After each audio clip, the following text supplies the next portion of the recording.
everything New Orleans Saints, New Orleans Pelicans, LSU Tigers, even the top flight boxing news. So if you're a Who Dat and you're looking for a place to stay up on your team, WhoDatDaily.com is your site. The WhoDatDaily.com for the sport Who Dat in all of us.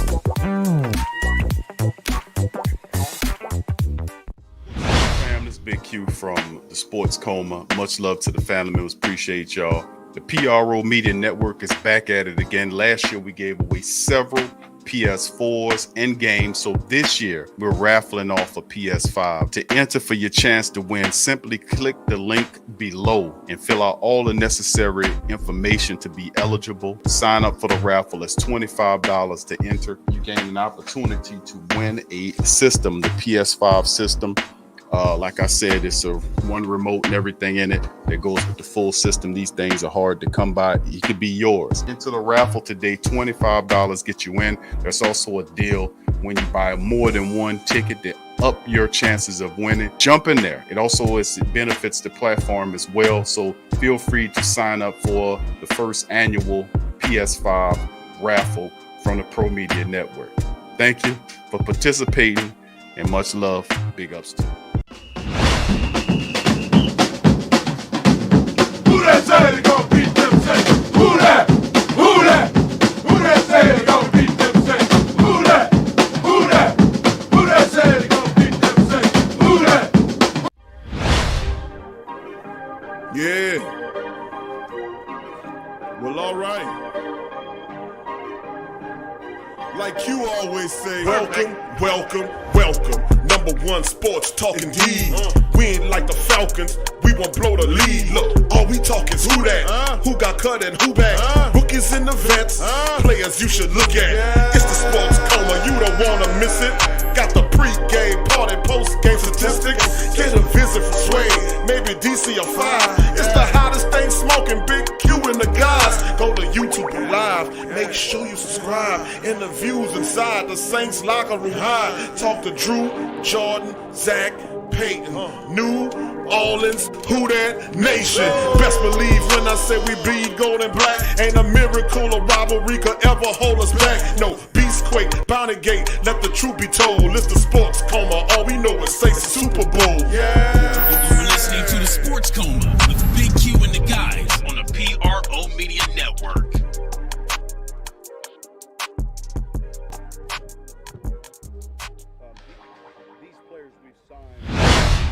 Brian Mills, receiver Kevin White, defensive back Natrell Jamerson, tackle Jordan Mills, offensive lineman Caleb Benenoch. We've waived injured Adonis Alexander, offensive lineman Michael Brown, and then we've just waived wide receiver Jake Lampman and defensive back Lawrence Woods. That puts us right at our 85 count. Any questions with today? Look, size, speed, he's young, and, you know, he's someone we'd like to work with. You know, I like the way he runs. You see it on tape, and obviously he's a former first-round pick, so he's still a younger player. Is Natrell someone you guys have just kind of kept an eye on since he's been here? Say it again? Jamerson, is he someone you guys just kind of kept an eye on since he's been here? Yeah, and look, it's, again, trying to look at a vision and also look at the kicking game.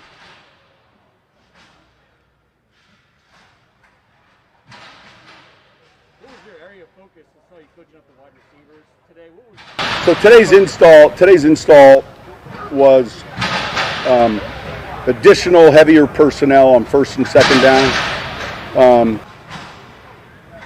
So some of it was oddball formations, but a lot of 3 tight end, 2 tight end, fullback offense, but still first and second down, and then there's some additional pass and run schemes that went in.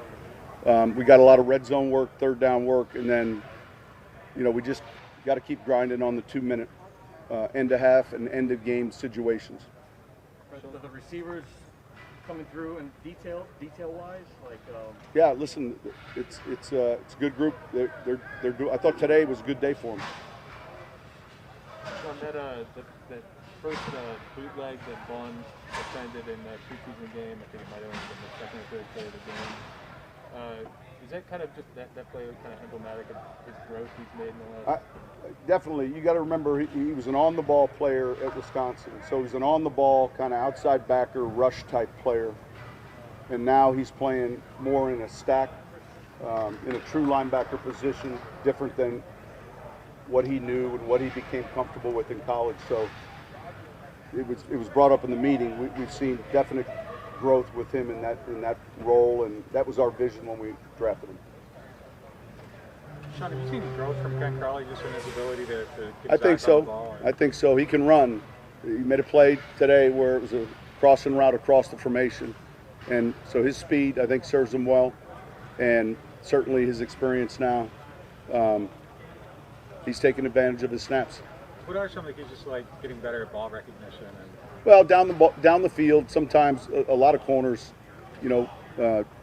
defend well, and yet when the ball's thrown down the field, it's locating it, and then, how do I make a play on this ball? Sometimes it's for a turnover, sometimes it's just preventing a completion. But getting work at those down the field throws. Sean, do you find yourself, I guess, a little bit more hands-on just because of the situation of this team and of this year? Do you find yourself coaching? No, there's some days where it might be just something that I want to do relative to a position. I think all of us, our jobs are to coach and teach, and we all embrace that. And so sometimes, we'll have a tight end working with the O-line because of the technique, or vice versa. We'll have the tackles with a tight end coach.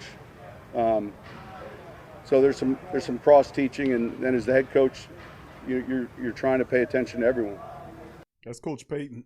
Give us some news notes on the items that the Saints did today. Much love to the great Saint Think Tank. Big ups to the Black and Gold Who Dat Nation. Coach Payton dropping some science. What's going on with certain players? You heard what he said about Ken Crawley. As well as Ken Crawley, I've given Ken Crawley some accolades as well. He's playing a lot better than, he's played. This is the best I've seen Ken Crawley play since he took P.J. Williams' cornerback position several seasons ago.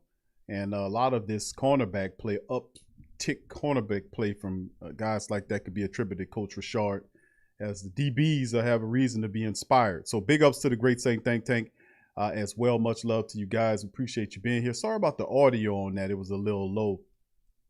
And the audio was a little low in that video, and I had to manually up it using my sound software. It's just originally low, but big ups nonetheless.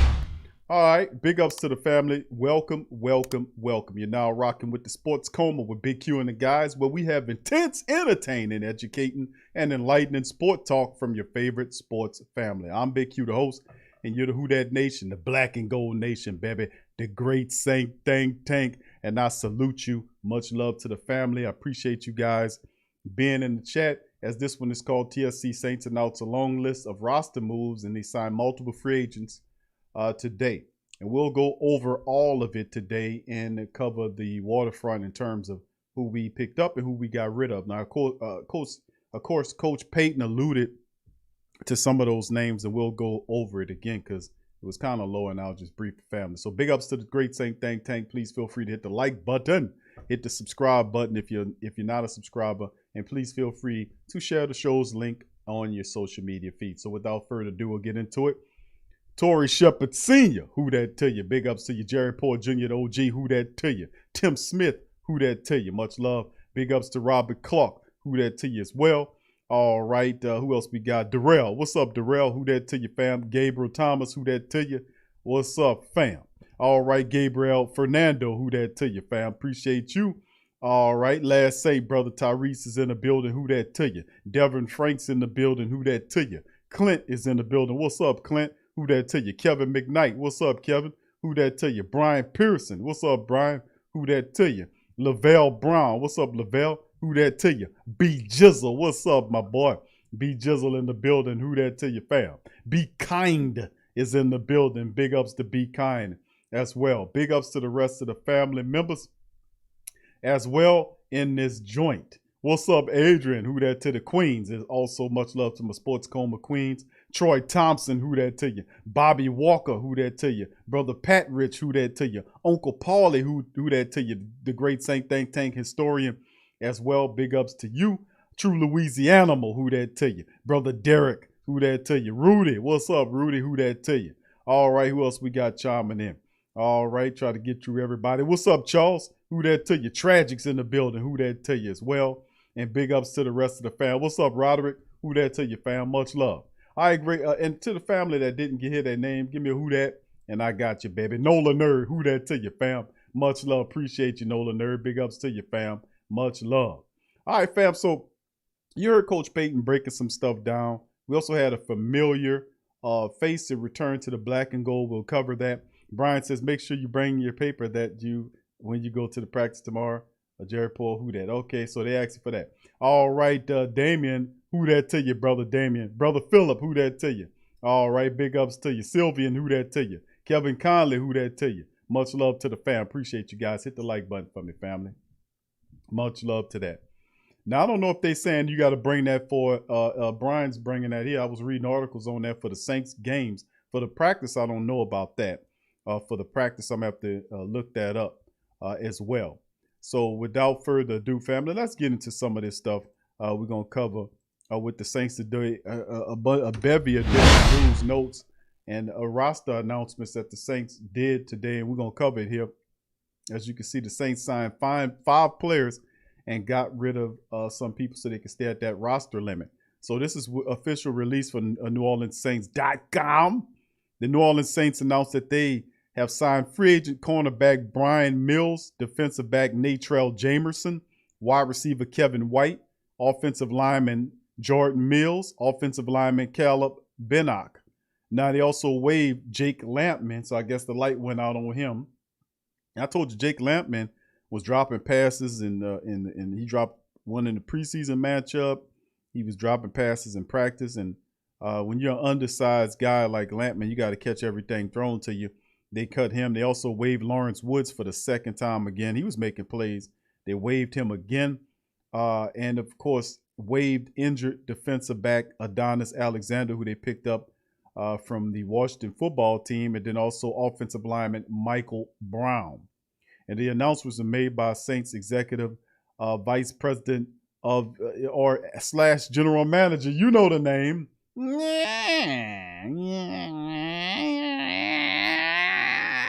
Talk to Sean.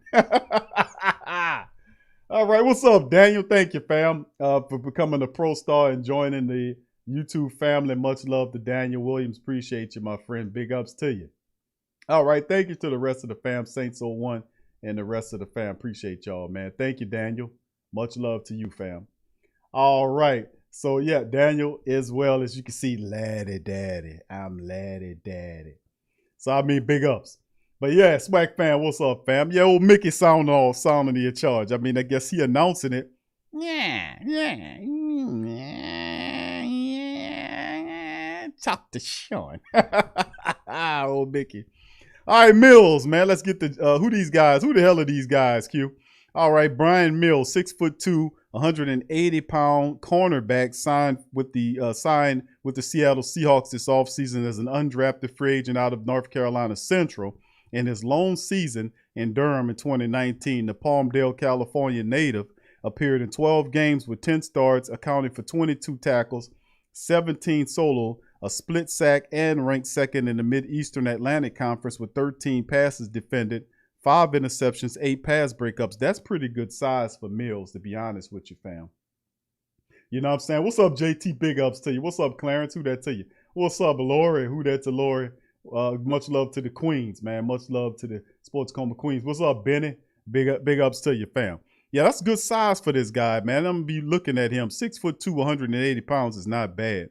And, of course, the Saints brought back Natrell Jamerson. What's up, Ken Rasa? So, I mean, this is the thing. Remember, Natrell Jamerson was a guy the Saints picked up in the 2018 draft. They released him. Y'all remember that? Him and the other guy whose name escaped me. He went up to the Giants and got into a domestic dispute with his girlfriend. Oh, man, okay. Y'all put the name in the chat. Y'all remember. But Jamerson's back, 5'11", 200 pounds, returns to New Orleans, where he was originally selected by the Saints in the 5th round.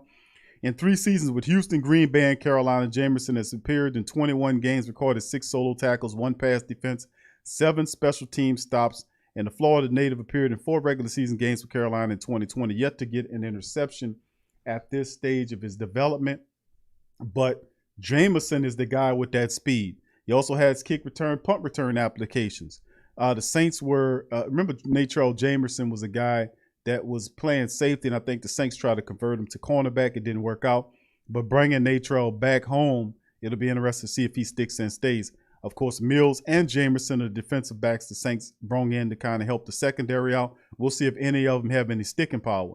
And, of course, Kevin White, 6'3", 216, is a 5-year NFL veteran who was originally selected in the first round, 7th overall by the Bears in the 2015 NFL Draft, in 4 seasons with Chi-Town and the Niners. The Plainfield, New Jersey native has appeared in 17 regular season games with 5 starts, making 25 receptions for 285 yards, carrying once for 9 yards, returning 1 kick for 20 yards. White mostly appeared in 3 regular season contests for the Niners, recently appeared in those 3 contests with the 49ers back in 2020. Now, what's interesting to this whole situation is the fact that Kevin White does have potential. Big physical receiver injuries are a major concern. So he's kind of a guy that is a hit or miss prospect for the black and gold, you know.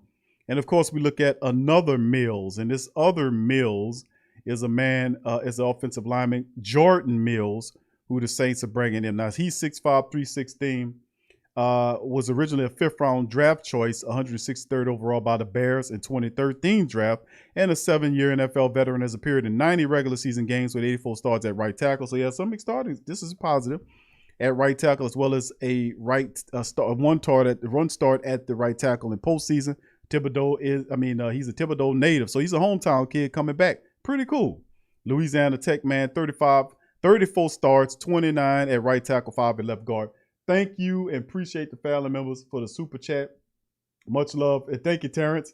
Terrence says, who they, Big Q. All right. Who that? Who that? I got you. But thank you for the super chat, fam. Appreciate you, brother.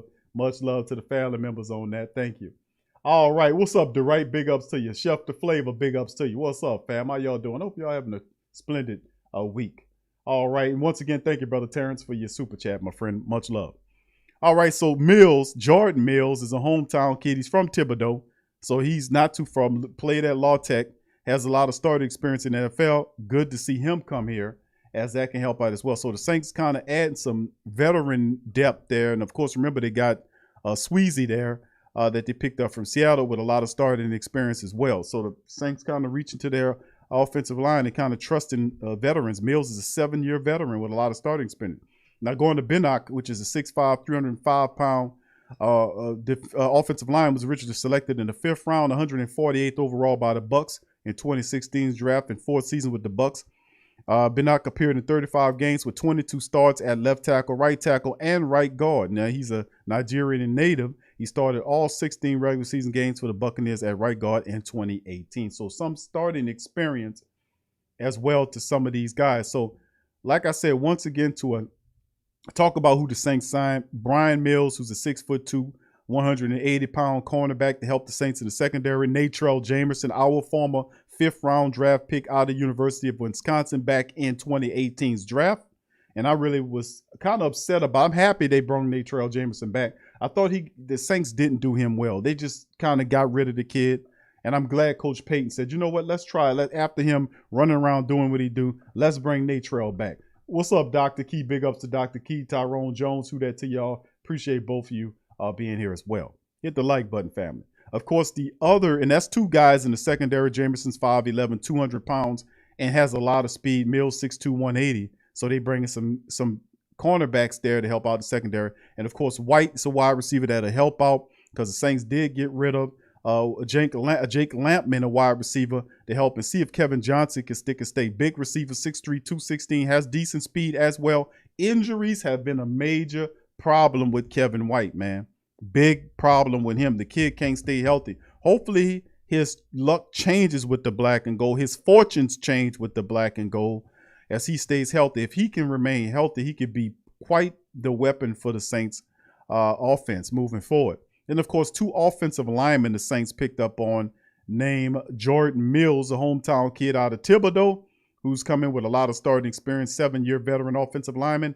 And, of course, the other guy is Caleb Binnock, who's a former Tampa Bay Buccaneer offensive lineman who's been in the league since 2016. So we get some veteran offensive linemen, some help in the secondary. Kevin White, which is a 50-50 prospect, either he hits or he misses. And as a result, the Saints released Jake Lampman. We've seen that coming. Lawrence Woods for the second time. Adonis Alexander, who was injured, so the Saints just came up and, waived and injured him, waived and released him, Adonis Alexander. And, of course, Michael Brown, who's an offensive lineman, who really wasn't doing that great, who wasn't really making a name for himself there. So that's some of the announcements and moves as well in this thing. So big ups to the fam. Who that to you, Bobby? I see you, fam. Appreciate you.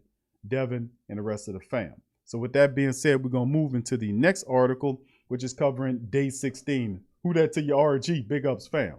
All right, Saints Camp Day 16 practice news and notes brought to you by our good friends at the Saints News Network, brother Kyle T. Mosley, brother Bob Rose. Feel free to go there, share the articles. You know how we do.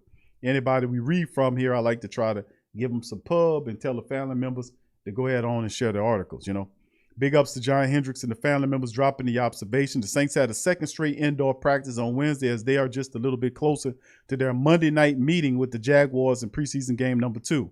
After Thursday's practice, we have 2 open sessions to fans, which is Friday and Saturday, the day we saw the defense have a better day with both quarterbacks struggling a bit. Here's our notes and observations from day 16 of practice.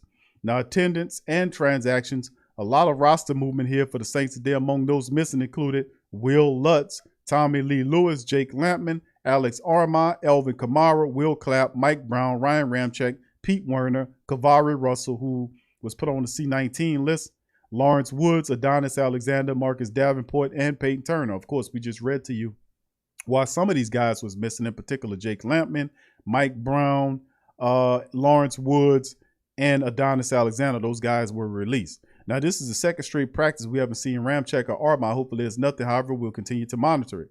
Coach Payton announced after practice that Lampman, Woods were waived. Adonis Alexander and Mike Brown were waived injured. New Orleans also brought in Natrell Jamerson, Jordan Mills, Caleb Binnock, in addition to Kevin White and Brian Mills. After all the moves, they are right at the roster limit. Now, jersey numbers. For those keeping track at home, Kevin White is wearing number 17. Natrell Jamerson is wearing number 21. Brian Mills is wearing number 39. Jordan Mills is 65, and Caleb Binnock is 66.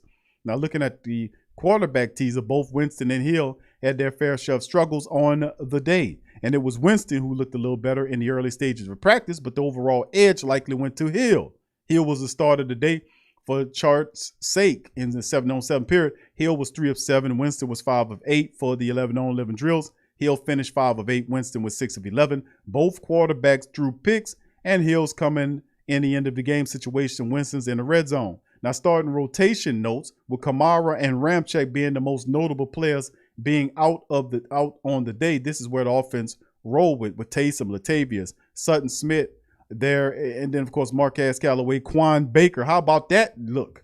Marquez Callaway and Quan Baker. Man, that's an intriguing wide receiver tandem. Adam Troutman at tight end, Armstead, Pete McCoy, Ruiz, and Hurst.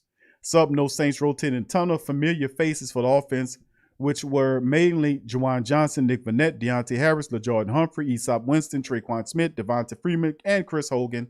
Smith was participating in contact drills today, which is a great sign. Now, for the defense, we got to look at the base 4-3 today, but the team also ran a good bit of the nickel when it came down to the 11-on-11 drills.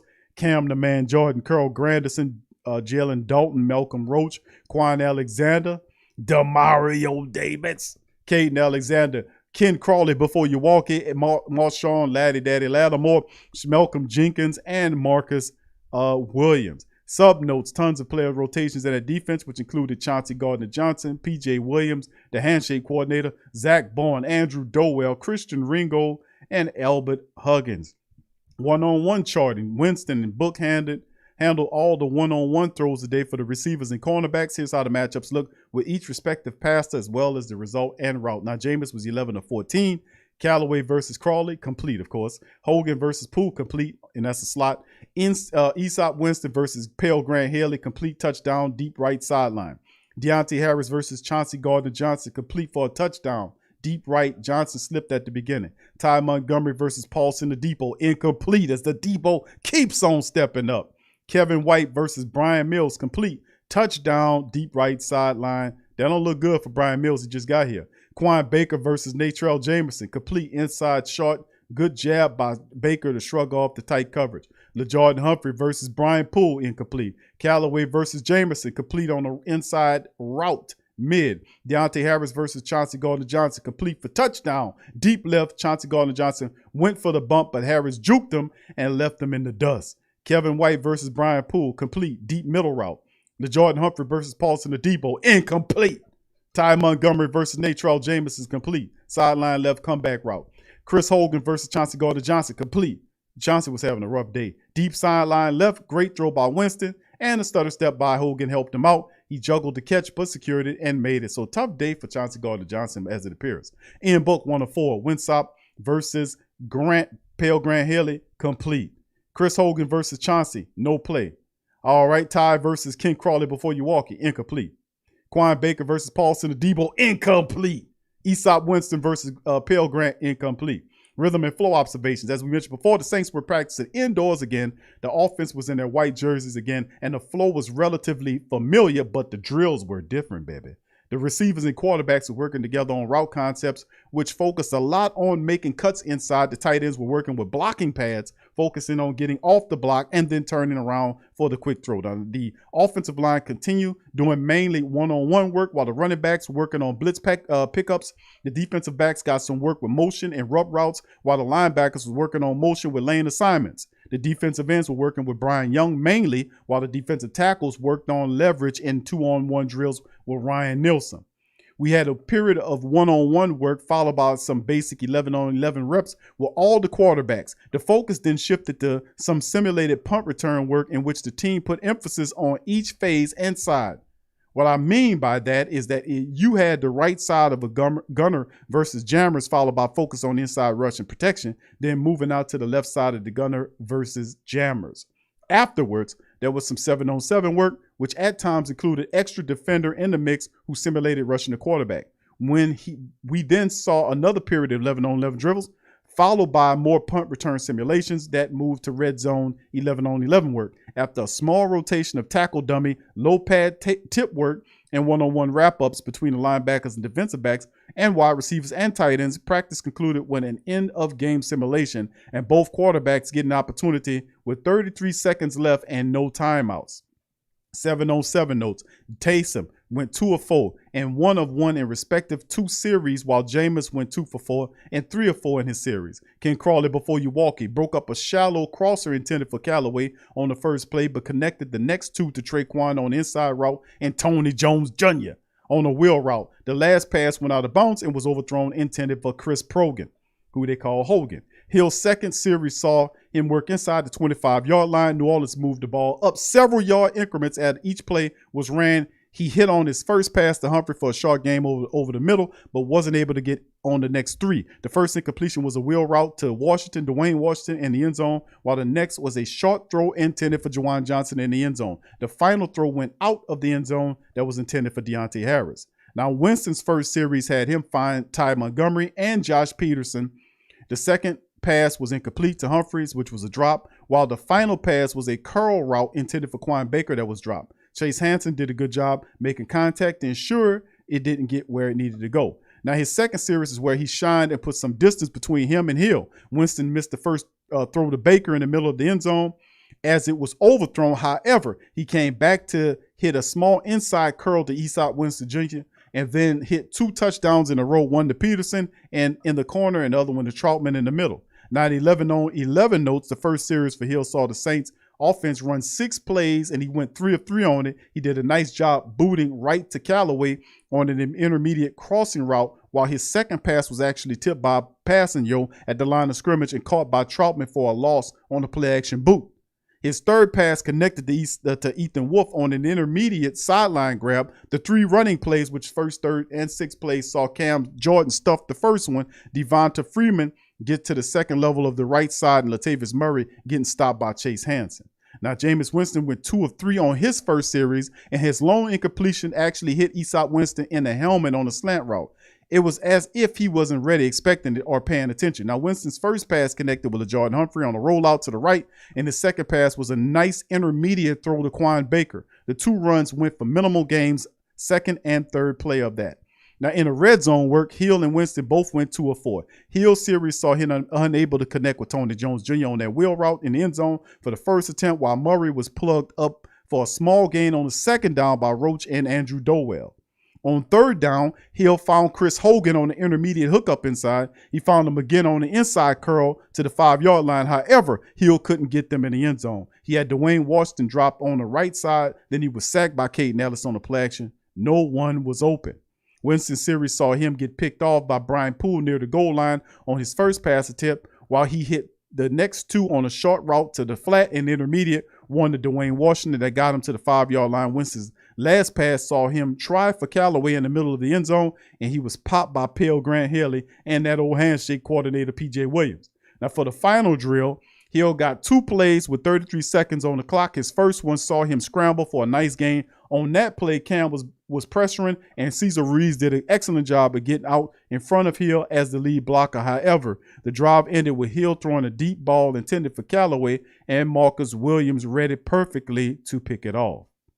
So Winston's opportunity saw him hit a deep pass to LaJordan Humphrey on the first attempt, but he had missed the next 3 throws. The first incomplete was off the hands of Humphrey in the end zone. Had it been a yard less, it would have connected. Now, the next attempt saw Winston try Montgomery on the post route in the end zone, but it was good coverage from Pale Grant Haley and J.T. Gray. The final throw was incomplete and thrown out of bounds as it looked like 2 receivers ran the wrong route in double corners. Ty Montgomery was the closest target. So, and of course, he hit you with the Gunner and Jammer updates, which is pretty specific to know exactly what's going on there. Now, here are the pairings that happened today for the Gunners. Here it's Gunner, Quan Baker, Jammer with Paulson, Adebo, JT Gray. Gunners, Bryce Thompson. Jammers with Pale Grant Haley and Deuce Wallace. Gunner, Jawan Johnson. Jammers, Eric Burrell and Brian Poole. Gunners, Kevin White. Jammers, Natrell Jameson and Brian Mills. Thompson and Johnson both had really good reps on their respective punts. And here's the cause for concerns. So it's no longer a small thing. It appears that Shy Tuttle has toppled down the depth chart. Perhaps it's because the guys in front of him are playing better, but it seems like he's one who's on the roster bubble right now, which is appeared. Now, I've heard that. I don't know what's going on with Shy Tuttle, but all I know is, man, listen, I don't know what's going on, if he's hurt or not, but guys that have really stepped up and played in the interior, I got to give them. We talked about Jalen Dalton, and really Jalen Dalton's not a surprise if family members were paying attention to it. I was putting Jalen Dalton out there. I kept telling the family member, y'all remember last preseason, Jalen Dalton was playing his ass off until he had that lower extremity injury that sidelined him for a season. He's massive. He's 6'6", 300+ pound interior nose tackle. That's, in my opinion, that's what he is.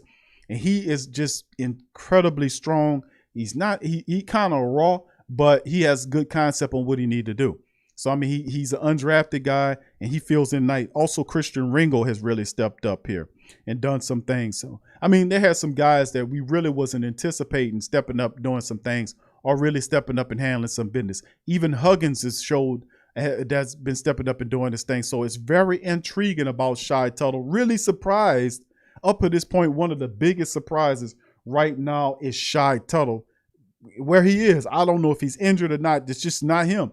I mean, it's just really strange to hear that. Hopefully he picks it up, man. But right now, that's really interesting. Now, tough decisions loom. Andrew Dowell continues to stand out in practice and has some good reps in special teams, as well as being prepared alongside Demario Davis for 7-on-7 work in red zone. He might be one of the toughest roster cuts to make. Remember, Dowell was on the practice squad last year.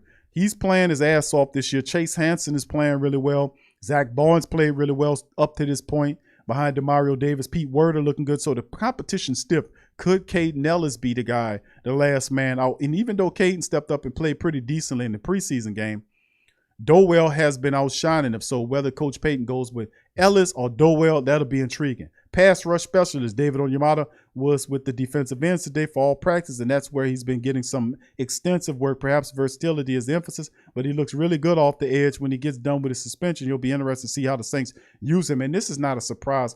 Using David Onyemata at the defensive end position. The Saints are merely experimenting. They know Onyemata has a quick first step. He's very strong and has a pretty decent ability to pass rush. He gets back there pretty much all the time. So this is not a bad idea for Ryan Nielsen and Dennis Allen to use him in this regard, because the Saints have so many different looks they can hit you with.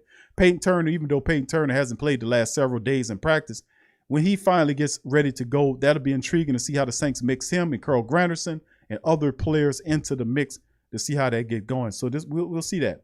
Now, White's debut. Kevin White made a good first impression in his first day. Familiarity with Curtis Johnson could help him out, of course. And there's no telling how long he will stick around with the Saints. Likely to have some of their answers at wide receiver. But he's an intriguing presence. He is a guy that's been in the league for several seasons. 6'3", 215, 12, 14, 15-pound line wide receiver. His issue has always been injuries. He could not stay healthy with the Bears. He's healthy now. Hopefully we can keep this guy healthy. But I want to see what he can do. Former first-round draft pick, had lost a little bit of confidence because of the injuries. But usually a change of scenery are guys like Kevin Johnson could use. So, I mean, it'll be interesting to see what he can do. He can catch the ball now. And he has decent speed as that injury situation. And, of course, Scupple knows Cesar Ruiz and Jalen Dalton had a little skirmish at the end of the practice. Don't mess with that dude, Cesar. Cesar is what, 6'2", 6'3", Jalen Dalton, 6'6". I know you got a big heart, bro, but don't do that. Don't do that. Don't do that. These two have been battling all training camp. Yeah, and listen, Jalen Dalton is interesting, and Cesar Ruiz has really ingratiated itself to the offensive line position, the guard position in particular. I wanted to see what he can do at the center position because I really wanted McCoy to go to guard, because I think once he go to guard, he becomes an all-pro right there, right then. So, but anyway, they're going to keep it the same right now. And Cesar Ruiz is getting better at that position. So kudos to that. I really didn't want to see that. I really want to see him at the center position. But anyway, fam, that is the observations for day number 16. All ran out. Big ups to the Saints News Network as well. So big ups to the fam, Marco, Mocha, rest of the row. What's up, Will Dickerson? Todd as well is in the building. Big ups to you guys. Appreciate you being in the live stream. Elite is in the building. What's up, Elite 504 Code? Big ups to you and the rest of the fam. Slim, Tech Saint, much love. Ja Williams, big ups to the fam, man. Appreciate y'all being here as well. Hit the like button, baby. What's up, Reginald? All right, so let's move on. The next one, of course, we talked about was this. Let's go into this one. The Kevin White thing, which is intriguing based on where Kevin White comes from. This was coming from Rod Walker from the NOLA.com, Times-Picayune website. Saints wide receiver Kevin White hopes the latest opportunity is final one he'll need to live up to the hype. Now, he was taken high in the draft. If the Saints can get this kid on the right hopes, they can have a steal on their hands with this guy. So we'll see how it goes. What's up, AC and Candy? Who that to you? Big ups to you. Appreciate you guys being on the live stream. Chris Henderson. What's up, Chris? State of the Pelicans. Lil Esco. Who that to you? What's up, fam? All right, this is from Brother Wyatt Walker. Kevin White knows opportunity. His knows opportunity won't just keep knocking on his door forever. Eventually, he'll have to answer. The only way to do that is by living up to those sky-high expectations that come with being the 7th overall pick in the NFL draft. And knock on wood, by avoiding the injury bug, that's a big one, that bit him time and time again in his career. He knows all of this, which is why getting the phone call for a tryout on Monday with the Saints, then signing with them a day later, means so much to him. He appreciated Wednesday's first practice with his new team, the 4th different team he's been with since entering the league. It's another chance, perhaps the last one, to shed that bust label that comes with being picked so high yet produce so little. And this is what he had to say. It means everything, White said, going on year 7 and not really getting an opportunity. Now that I'm healthy, I know a lot about the game. I know how the business works. I feel good. It means a lot that someone else gave me a chance to live out my dream and kind of prove myself right and everybody else wrong, end quote. White has been trying to prove people wrong since April the 30th of 2015. That's the night the NFL Commissioner Roger the Skunk Cadell stood on the stage and called Kevin White's name. White's combination of size, he's 6'3", 215 pounds with a 4.35 in the 40. Can you, that's pretty, I knew he was fast. I didn't know he was 4.35 fast. Big ups T-Cell, what's happening, baby? Much love to you. That's a bit of information, fam. I knew he was fast. I didn't know he was 4.35 fast in the 40. How about that shit? 6'3", 215, 430, 435 in the 40. Had most thinking he would be a sure thing for the Bears. Then injuries came, one after another, starting with the stress fracture and OTAs as a rookie, then a severe high ankle sprain, then a fractured fibula. The next year, then he fractured his shoulder blade. The following season, then came a hamstring tear. He said, this guy just snake bitten. He signed with Arizona Cardinals in 2019, but got released before the season started. Why? Because he was injured and didn't play the season. He signed with the Niners last August and spent most of the season on the practice squad. So, man, listen, this brother here, man, could you seen all that? Did you hear? Let me go over all that again. Listen to all the stuff this dude been dealing with. This man said in his rookie, he had a stress fracture in OTAs as a rookie, a severe high ankle sprain, a fractured fibula the next year. Then he fractured his shoulder blade the following season. Then came a hamstring tear. Good grief. He signed with the Arizona Cardinals in 2019, but got released before the season started and didn't play that season. He signed with the Niners last August and spent most of the season on the practice squad. He said, and that's a lot to cope with, man. But the kid says, very frustrating, quote, very frustrating just because I feel like I put the work in. I had the right mindset, and for whatever reason, it just doesn't pan out. I can't hang my head. Sometimes I ask, why? I just have to keep going until the time comes. I'll go hard and do what I'm capable of, end quote. It's just bad, man. Sound like the man just been snake bitten, man. You know, hopefully his fortunes change with the black and gold. The 49ers released him last week. He needed a team. The Saints, despite Coach Payton and Mickey Loomis saying they like what they have at receiver, needing a receiver, now they've added one. Size, speed, he's young and someone we like to work with, Payton said. I like the way he runs. You see it on tape. Yeah, this guy is good, man. He's good. But the issue is, like I read all that stuff to you, man, that's a lot of crap. And of course, White gets an opportunity to reunite with Curtis Johnson, who was one of his receiver coaches during the time when he was with the Bears. He also get to play with Jameis Winston, who was taking 6 picks before him as the number 1 selection in the 2015 draft. So we got Jameis, the number 1 selection 2015 draft, and the number 7 pick in the 2015 draft. White is hoping his health and opportunity can coexist this time around. For whatever reason, it never lined up. When I was healthy, the opportunity wasn't there. I tried not to look back too much, just move forward. That's all he can do with all that stuff going on. He's caught just 25 passes in his career, 19 of those coming in the second season in the Bears. He has just 6 receptions since. Damn. His last touchdown came during the senior season at West Virginia when he was a finalist. Damn, this man ain't called a touchdown since he was in college. He was a finalist for the Blitnikoff Award as the nation's top receiver. Amari Cooper, the only receiver drafted ahead of White in the 2015 draft, won the award. Now, Cooper, now with the Cowboys, has become one of the NFL's most productive receivers. I hope we can get that out of this guy. Wouldn't that be cool if we can get this guy to step up and do whatever, and be able to live his potential? That would be cool. White wants to be productive like that. That's why he's 29. He says, and that's why he's 29 and still chasing the dream. And is that window definitely closing? I never played the game for just money, White says. Just not a money thing for me. If it was a money thing, I would have retired and quit, done other things that were able to make me a lot of income. But it's just not something I love to do. I don't think I would be able to live with myself knowing that I had a lot of potential and just giving it up. I don't ever want to look back and say, man, I should have just tried one time, or man, I wish I had put more work in. I'm going forward until they kick me out of this league. Does the number 7th overall pick from the 2015 draft still have something to prove? Oh my God, yes, said White. I'm always going to have something to prove. That's why. That's my why. My career hasn't planned out the way I planned it to be, but that's a part of the journey, and that's going to make the story a lot better. So imagine this: 7th overall receiver. The guy can catch the football. The guy can run you a 4.35 in the 40. Big physical wide receiver. Health is a major issue. If he can pan out here, this could be a steal right here in camp. If this guy works out, could you imagine? All right, anyway, let's recap, fam. Let's go over the news we covered earlier. Saints announced the roster moves. They signed 5 players and then released some players. We covered it as well. We talk about Brian Mills, the 2 defensive backs, Brian Mills and Natrell Jamerson, signing back with the Saints.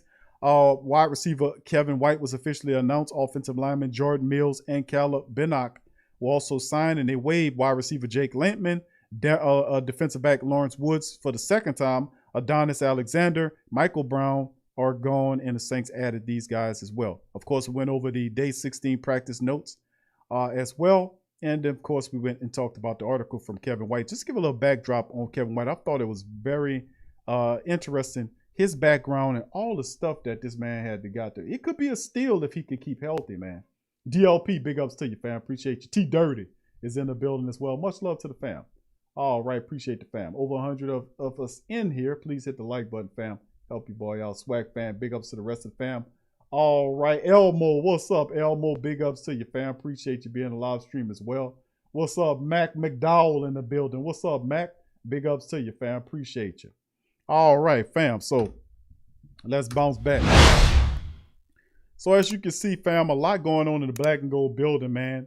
All I could tell you at the end of the day is a lot of these guys are intriguing. You know, we got the 6'2" cornerback. He got smoked today, but he got to learn what he need to learn. Of course, Natrell Jamerson is interesting. I often felt he got a raw deal being here. And I think I remember the guy's name he was drafted with that year, because that was the year that we just put all the people, most of the people in the street. We put, what's his name? I can't remember the offensive lineman from Florida State. Put him in the street too. And I forgot the other Brown. I forgot the guy he was drafted with that went to the Giants. We put those guys in the street. Yeah, Todd White is 6'3", 215, and runs a 4.35 in the 40. So, and he was a finalist for the award. What's up, Will? Who that to you, fam? Big ups to your Uncle Freddie. How you doing, fam? Much love. He said he's a bust. Why do we fall in love with rejects? The Saints about giving these guys a second chance, man. And yeah, he is a guy that does carry the bust label. He's he definitely the antithesis of what a bust is. I mean, he was drafted 7th overall in the draft in the 2015, and just injury after injury after injury after injury after injury after injury. And Coach Payton sees something in him where he wants to give him an opportunity. And really, it don't hurt us one way or the other to get a guy of an opportunity to try to earn a job right now. If he's healthy and he can contribute and help, then that's a positive. If not, then he'll find the door just like a lot of them do. He'll find the door and get his ass out of here lickety split. What's up, Ramsey? Big ups to you, fam. Appreciate y'all being here. All right, so Natrell Jamerson is back with the team as well. And like I said, fam, we still didn't bring upon the kicker. That's really intriguing that we bring all these guys, but no kicker. Oh, that's kind of, that's a little strange there. A little strange there. No kicker. You know, I mean, I know we got Monday to do the game, but you would at least want to see if you can get some of these guys up in here. So, I mean, it's intriguing, fam, to say the least, man. To say the least, baby. All right, so, fam, we're going to get ready to pop up out of this thing. Listen, before I go, I'm going to answer a few more questions or comments from the family members, go over what you guys are saying, and we'll keep it moving. So if you have any questions, please feel free to drop them in the chat, and we'll cover them as well. DLP says, Brian Mills is a good sleeper player, played at small college, thought he would get drafted. Saints need to hold on to him and develop him. Natrell Jamerson is also a guy that could develop into something. Yeah, I remember I was kind of upset about Natrell Jamerson. I thought they didn't give him enough time. They cut him that year. He was a safety. The Saints tried to turn him into a cornerback. Didn't work out. He went to several different squads, bounced around a little bit, seen some different stuff, brought him back. Maybe perhaps he had the speed to help you. He's 5'11". So, yeah, the Saints like Natrell Jamerson. I thought they didn't give him enough time, but maybe this time around he gets an opportunity. But, yeah, Brian Mills is a big cornerback prospect, 6'2". So we'll see what the Saints see with these guys as well. All right. Troy, what's up, fam? Says Kevin going to shine with the Saints.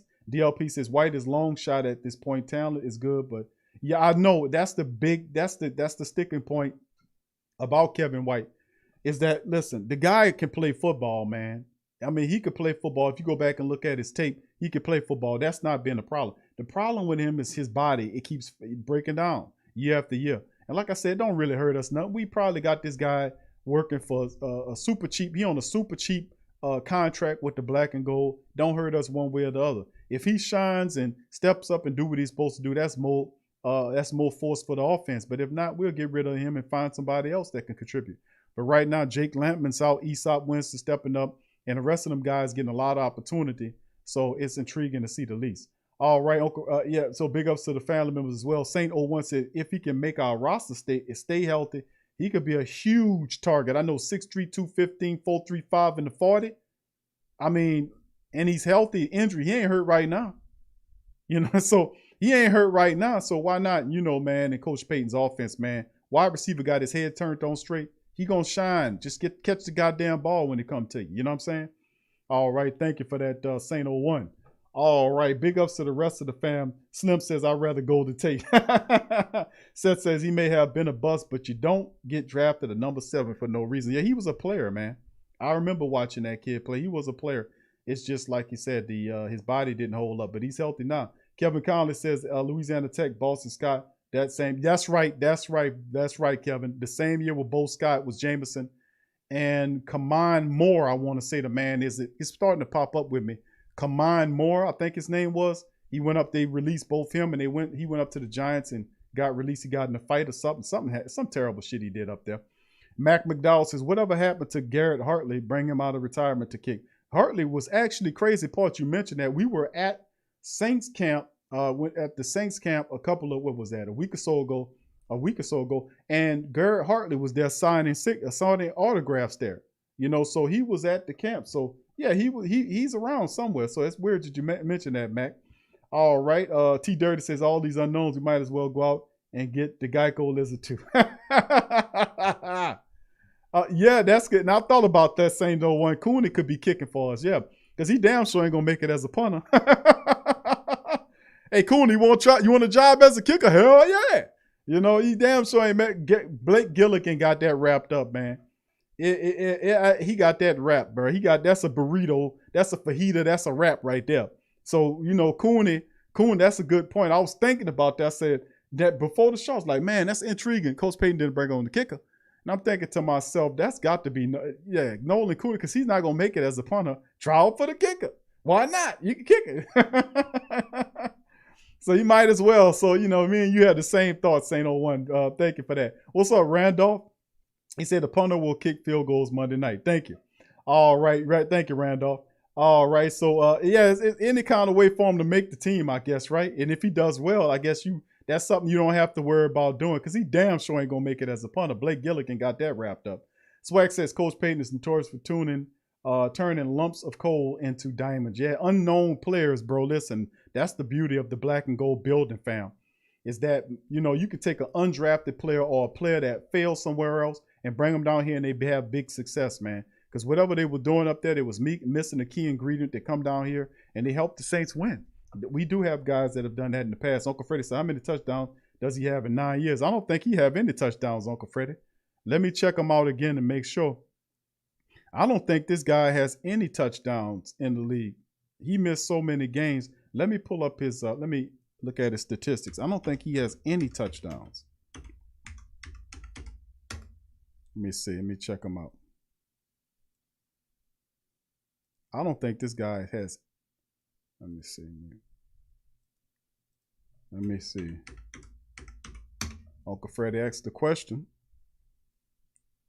Nope, he don't have any. This is his career since he's been in the league, 2016. 25 receptions for 285 yards. He averages 11.4 yards per catch. The longest catch was a 54-yarder. He has 0 touchdowns. 0 touchdowns. So the answer to your question, my friend, is 0. 0, 0, 0. So, yeah, there it is. All right, can Taysom kick? I'm pretty sure Taysom's like, man, y'all need a kicker? Oh, man, why not? He do it all, right? The full-fledged utility, man. So Uncle Freddie know he don't have no touchdowns, fam. So there it is. All right, Brian said, Big Q, what do you think about the Saints going after Tim Tebow, in your opinion? Well, I think that Tim Tebow's time is up, man. If he really was interested, he should have done that years ago. And there was time when he was talking about college football, he should have been playing football, and when he was being a commentator, they didn't want him in the league as a quarterback. But they had teams that said, listen, if we don't want you as a QB, but we'll take you as a tight end. And he said, no, I want to play a quarterback. And now that he wants to play tight end, it says a lot for Urban Meyer, y'all know, Urban Meyer comes from down there.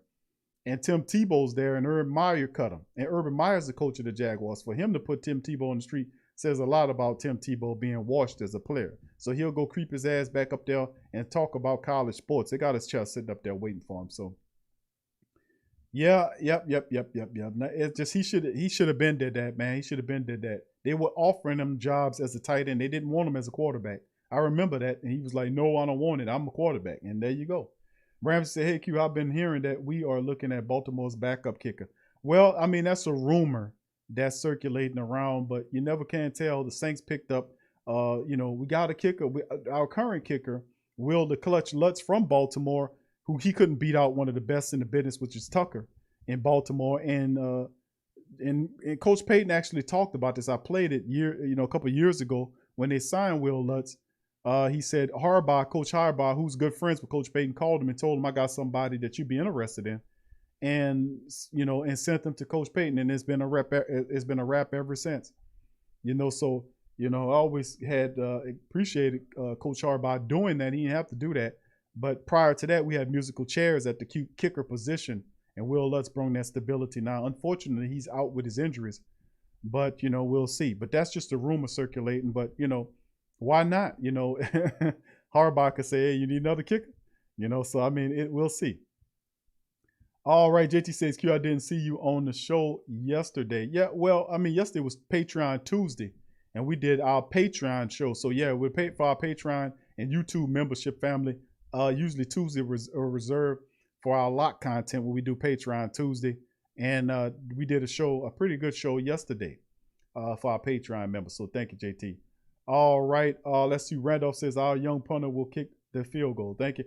Okay. Young Esco say, "Hey, what up, Q? I got some bad news, man. A squirrel attacked my dog and now okay." Well, scruplets? Scrub puppies. Okay, okay, Esco. I got you, fam. That's kind of that's unique. All right, thank you, Esco, for letting us know about that. Okay, thank you. There you go. DLP says Kareem Moore. There you go. That's what I'm thinking. I say, what I say? Come something more. I know it was more something like that. Yeah. Thank you for that, DLP. I knew you remember. Yeah. Gabriel Fernando said the worst thing about QB position is when he'll throw a bomb to Callaway. Everybody go after he isn't good. Called him out of trash. It's sad. I hope Winston takes his job, but Hill is a Saint. All right, thank you, Gabriel. All right, yeah. Y'all remember Darrell? Yeah, from FSU. Yeah, the Florida State guy. Man, what's his name? I can't think of the man name. I talked to him in the airport years ago, and he told me the whole game plan. I was like, "What happened, man?" I can't think of the man name. He went to the Texans. I don't know if he's still with them. Brian says, "Big Q, what do you okay, I already answered that about Tebow. DLP's problem is Jameson and Moore were cut, but they wanted to bring them to practice square. They didn't make it through the waivers." Oh, was that what happened? I thought they cleared waivers. Okay, there you go. Thank you for that, DLP. All right, 504 Cole, who that to you, fam? Appreciate you. Much love, fam. All right.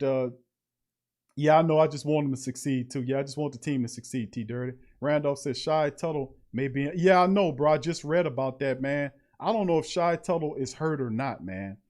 But those other guys are stepping up and playing lights out there. I mean, Jalen Dalton and Christian Ringo, Malcolm Roach is stepping up, playing really well. It's unknown guys with no names is kicking ass in the interior defensive line position.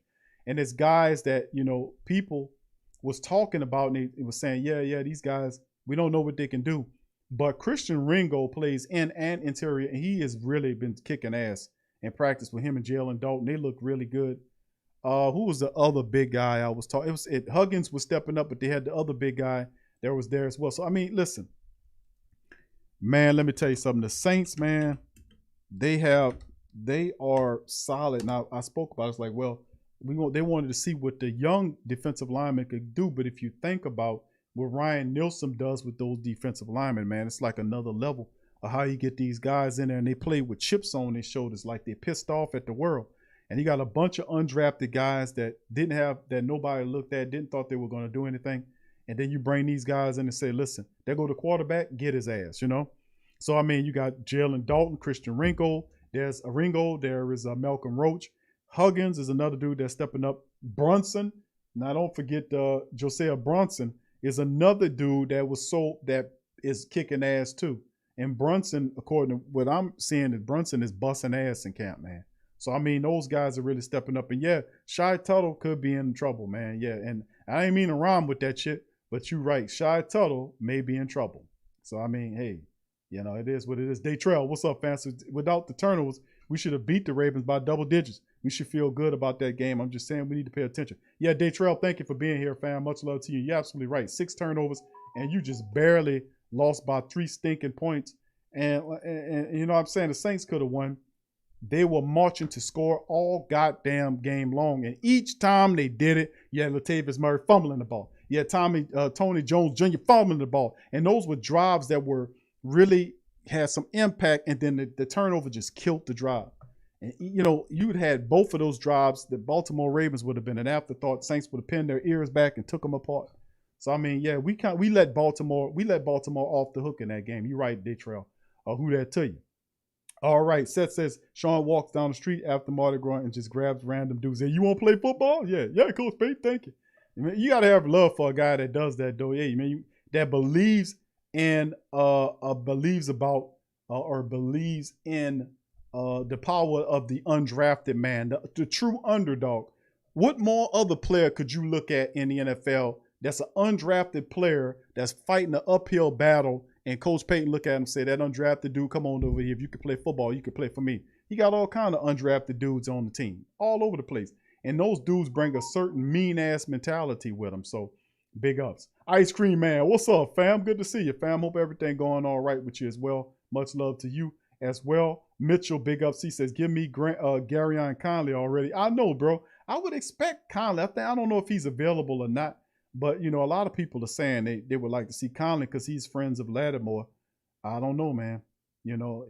Saints going with these guys that, that I didn't think they would go with. Will says, do you think Jameis separated himself a little in practice today? Yeah, I was looking at some of the film from practice, the videos that I really can't show you. But I did see him playing better. But, I mean, it's still nip and tuck. It's not like a great performance by one or the other, to propel one further enough to say, oh, it's a clear indication. Jameis has got him beat by arm length. No, it's really close, and Jameis has a slight advantage on Taysom. But these preseason games would decide a lot, man. And my thing is, if it's too close to call, then I think Coach Payton goes with Jameis because he knows Taysom. He can use Taysom too. See, he wins either way. He goes with Jameis, even though he gives him the competition and makes him feel like, okay, I competed. I just couldn't take advantage of it. So I'm going to just settle back in the backup role. Jameis takes the job, and then I can still do a 60-40 or 70-30 system, similar to what we did with Drew Brees, where Taysom Hill comes in, does the Taysom Hill Wildcat stuff, run the ball, whatever, throw the ball, and just try to balance off his package plays where he has more versatility there to keep the offense off the kilter. The opposing defense off kilter, keep their heads on the swivel. So, I mean, if it's too close, you go with Jameis. That way you can still use Taysom and Jameis in the offense. So that's my call. I think that's what Coach Payton do. He's pretty slide and slick. I think he's going to do that because it's really too close right now. But these next 2 preseason games will decide a lot. Thank you, Will, for your question, my friend. Who that to you? All right, big ups to the rest of the family members as well. Chiming in. Inevitable. Says Q, I wasn't surprised because that's what Baltimore does. They always find a way to cause turnover. Yeah, then they got 6 of them. So big ups to Baltimore in that matchup. All right, Damian says, what's up, Damian? Says Big Q, Shy Turtle made a name for the play on. Yeah, I know. Besides that, what did he do? Me personally, I think the other guys on the roster is better than him. Maybe he's not hurt. Yeah, this could be the truth too as well, bro. I know how Shy Tuttle plays very angrily. He's a passionate dude that plays, and you can see it in his play. But, man, these other undrafted guys like Josiah Bronson and Christian Ringo, Jalen Dalton, these guys are playing really good, and they're really surprising. And it's just the fact that we got to give a lot of credit to our defensive line coaches, Ryan Nielsen in particular, who getting these undrafted guys that nobody knows about and got these guys playing on another level. So, yeah, Shy Tuttle, not everybody can make it. So you might have a point on that, Damon. Thank you, bro. Mac McDowell says, excuse me for asking this again. The voice to the text didn't quite come out right. Did someone hurt little Mike Thomas' feelings because he seems like a little prima donna? Little, you know what? Is he woke? Nah, bro, and listen, Mike is sensitive, bro. Mac, he is sensitive, and I've said that before. Stay off of the social media, bro. Come on. And the thing is, and I said this, the Saints got to keep him near the team. Whatever little stuff he going through, keep him near the team, man, because he's starting to exhibit type of prima donna type stuff. He wasn't doing that before he got the money. And when they paid him, he was, after the money, he broke off and had a great season. It's only when the injuries occur that he starts doing these type of things. When he's hurt or when the injuries spark up, then there's a problem. So I'm like, is it a case of the idle mind is the devil's workshop? Because maybe that's an issue there. Mike needs to have more discipline and stay off the social media, bro. Instead of telling them, go on there and talk to him. Go to him face to face and tell him what your grabs. And I'm pretty sure you're $100 million wide receiver. They'll listen to you. But he needs to rehab around the team. He needs to be with the rest of them guys. He don't need to be sitting off somewhere on to himself because he's going to get himself in trouble on social media. And we've been saying that before. Even when he was healthy, he was up there talking shit to Devonta Parker and all these old other dudes. And that got Hopkins involved in it and all that kind of stuff. But then right after that, he had the injury. And now he's dealing with it again. So, just stay off of that, man, and just focus on your craft, man. Just that's all I can say. Jim Kev, what's up, fam? Says ball security is the key. Champion teams don't turn the ball over much. That's right, Kevin. They respect the ball. They respect the rock. Thank you for that. Kai the Great, what's up, Kai? He says our QBs need to put in a little more work. If I had to rate them, I'll put Jameis first, followed by Ian Book, then Taysom Hill. Thank you, Kai. Tragic says, for what I see from Jameis and his completions, I believe this offense would operate similar to KC, where Peyton will use Johnson similar to Kelsey to dictate matchups. Thank you, Tragic. Appreciate you as well. Ramsey said, hey, Q, Burrell reminds me of Swearinger, the way he hits people. Yeah, I was looking at it. He hit one guy so hard, I thought he concussed himself. But I've been saying that. And we got Kevin in the chat right here. Jim Kevin online. How about Burrell, Kev? Kev was like, come on, Q. Come on, Q. Come on, Q. How about now, Kev? You like him now? How about that, Kev? Do you like Burrell? What are your thoughts on GM Kev? What are your thoughts on Burrell? So thank you, KB, baby. Thank you, KB, for becoming a member. Much love to you, my friend. Appreciate KB. Much love to the queens, man. We got to show love to the queens, baby. Much love to the queens.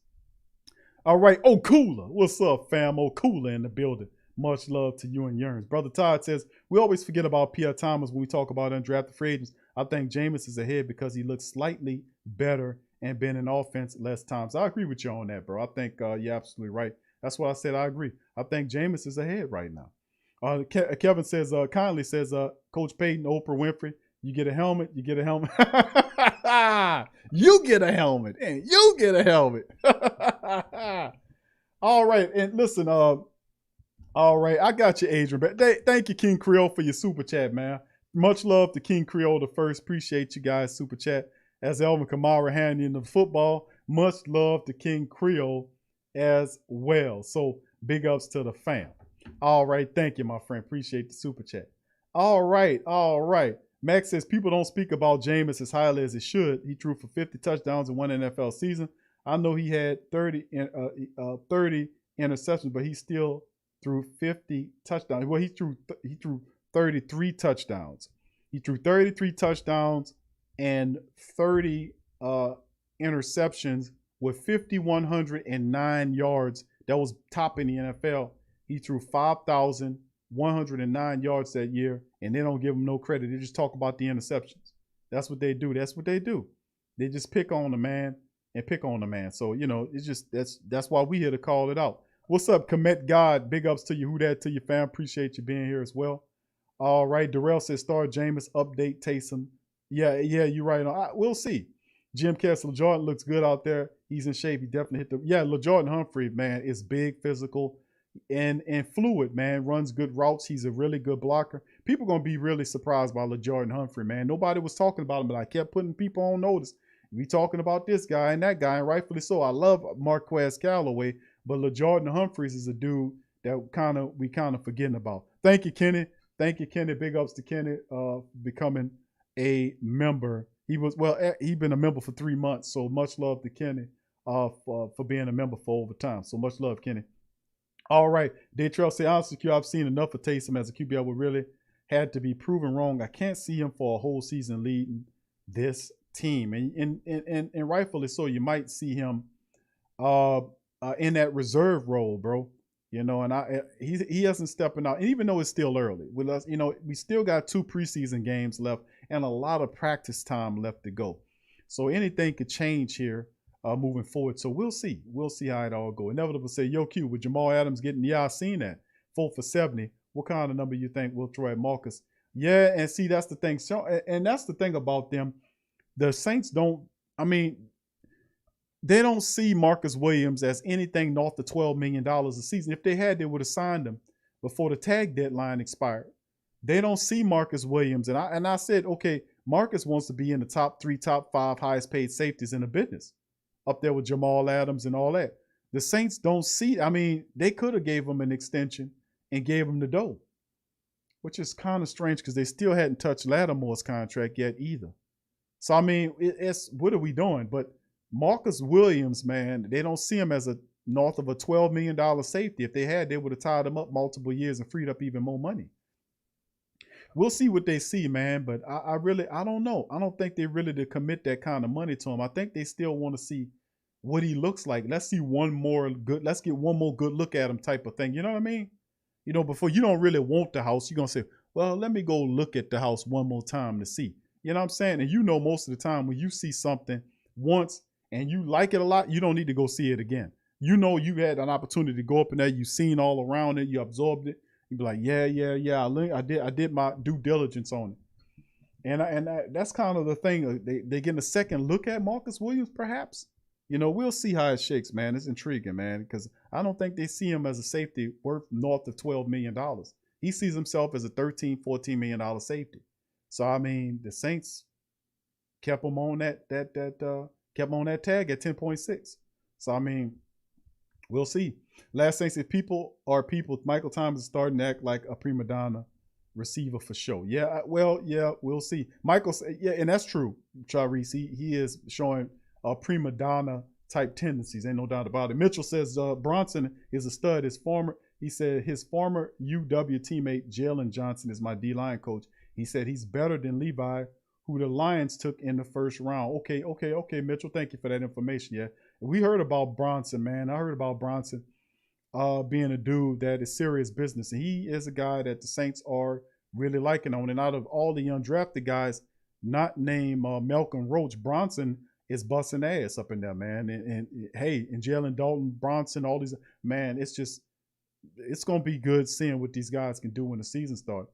Jim Kev said, I want to see more Bryce Thompson. Burrell can hit, but he's slow. It ain't about that, Kev. Stop throwing that slow stuff in there. He fast enough to knock the shit out them wide receivers, though, isn't he? You don't have to be a 4-4 man to knock their ass out of there. But you're right on Bryce Thompson. Bryce Thompson had a really nice pick in that game. He got hit and held on to the ball, so that was impressive. What's up, Tro? Who that to you, fam? Much love to you. Appreciate you as well in the building. All right, Damien. Okay, it jumped on me. Damien said, BQ, I really think Taysom or Jameis can just play average ball. The Saints will have success. To be honest, the past couple of years, Drew has been average, just to be honest. Thank you for your commentary. And yes, and that's why I was telling a lot of people that we don't need Jameis Winston to come here and save the Saints. The Saints don't need no saving. We just need you to do your job and don't hurt the team with turnovers, whether that's Taysom or Jameis at the QB position, because I really do think that it'll be occupied by both guys. A 60 to 40 thing or a 7 to 30 thing. That's what I say. And that's what we've been seeing the last several contests, the last several years, actually, when even Drew Brees was here. So we just need a quarterback that can orchestrate the offense in a way where he doesn't turn the ball over, doesn't hurt us with making bad decisions on the football field, advancing and moving the team. I really do think that this rendition of the Saints will be handled by the rushing attack. And, of course, I really do think these guys, or Jameis is competent enough to make the passes necessary with all the weapons around. Of course, he's going to require more practice, and so would Taysom moving forward. But, man, listen, they just need to do their jobs. They don't need to be saviors. They don't need to be Drew Breeses. They don't need to be Steve Youngs. They don't need to do all that. All they need to do is operate the offense average-wise, just manage it, and do not turn the ball over. Do not take sacks if you can't handle it, and be smart with the football. That's pretty much all the requirement is. You know, and of course, we'll throw that ball deep and stretch the field as well. But that's just my thing, man. Mac says my fault from, okay, I got you, Mac. No, it's fine. I know what you were saying, Mac. Thank you. Tex Saint, what's up, fam? He says, but did you notice just how quickly Peyton met with Mike? Yeah, I know. about his representation. Peyton was afraid Mike might spill the beans on other stuff. He has been high. Well, this could be true, man. That is a great point, Tech Saint. And yes, when he said that, I was like, well, come on and air out your grievances. And you're right, he did meet with him pretty fast to squash whatever they got going on. But listen, if it's really what it is and it's a positive situation, then it's balanced and you'll never hear it from again. But if it's something rotten and underhanded, it'll come out another way. If it's not Mike, because if Mike's seeing it, I'm pretty sure other players are there as well. So you never know. If it's the truth, it might not come from Mike. It might come from a teammate that's there. It'll get out sooner or later. And usually this type of stuff leaks out right after the season is over with. You know what I mean? That's how I usually go. Mr. Pop says, if nobody said it already, we need to support the Hidden History Museum before the deadline tonight. Okay, that's brother Tariq Nasheed's situation. Yeah, somebody told me about that, man, and that's very powerful, man. What he's doing. Big ups to that brother. All right, Farouk Obasi. What's up, Farouk? Arch says Ian Book, the steal of the draft, according to Ron Wolf. Okay, yeah, he's pretty interesting as well. All right, big ups to the rest of the family members. Big ups. Max says, can we hear Michael Thomas singing? Nah. Goodbye. Nah, we ain't gonna get rid of Mike, bro. We're not gonna get rid of Mike, bro. We're not going. Thank you, Derek. Derek Lockett and Kai saying smash the like buttons, fam. 150 plus guys in the building. Please feel free to hit the like button. What's up, brother man? Who that to you, fam? Appreciate you. All right, much love to brother man. Good to see you, fam. Much love. Hope everything going on good with you and the fam.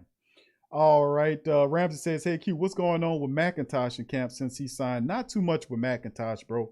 You know, the defensive lineman we picked off for waivers from the Giants. Haven't been hearing too much from McIntosh, to be honest with you, Kevin. But I keep an eye on I'm sorry, Ramsey. I keep an eye out for him for you. Kevin says, how much is Malcolm Jenkins receive, Big Q? Because Marcus got to know he got to elevate his overall game to achieve an ultimate payday. Look at the Honey Badger. Yeah, I know. I can pull up Malcolm Jenkins' contract. Give me a second. I'll see if I can pull that up and see what his contract is. Let me see. But the thing is quite simple. If Marcus Williams, or as one of the little comic book things they did for him called Marvelous Marcus Williams.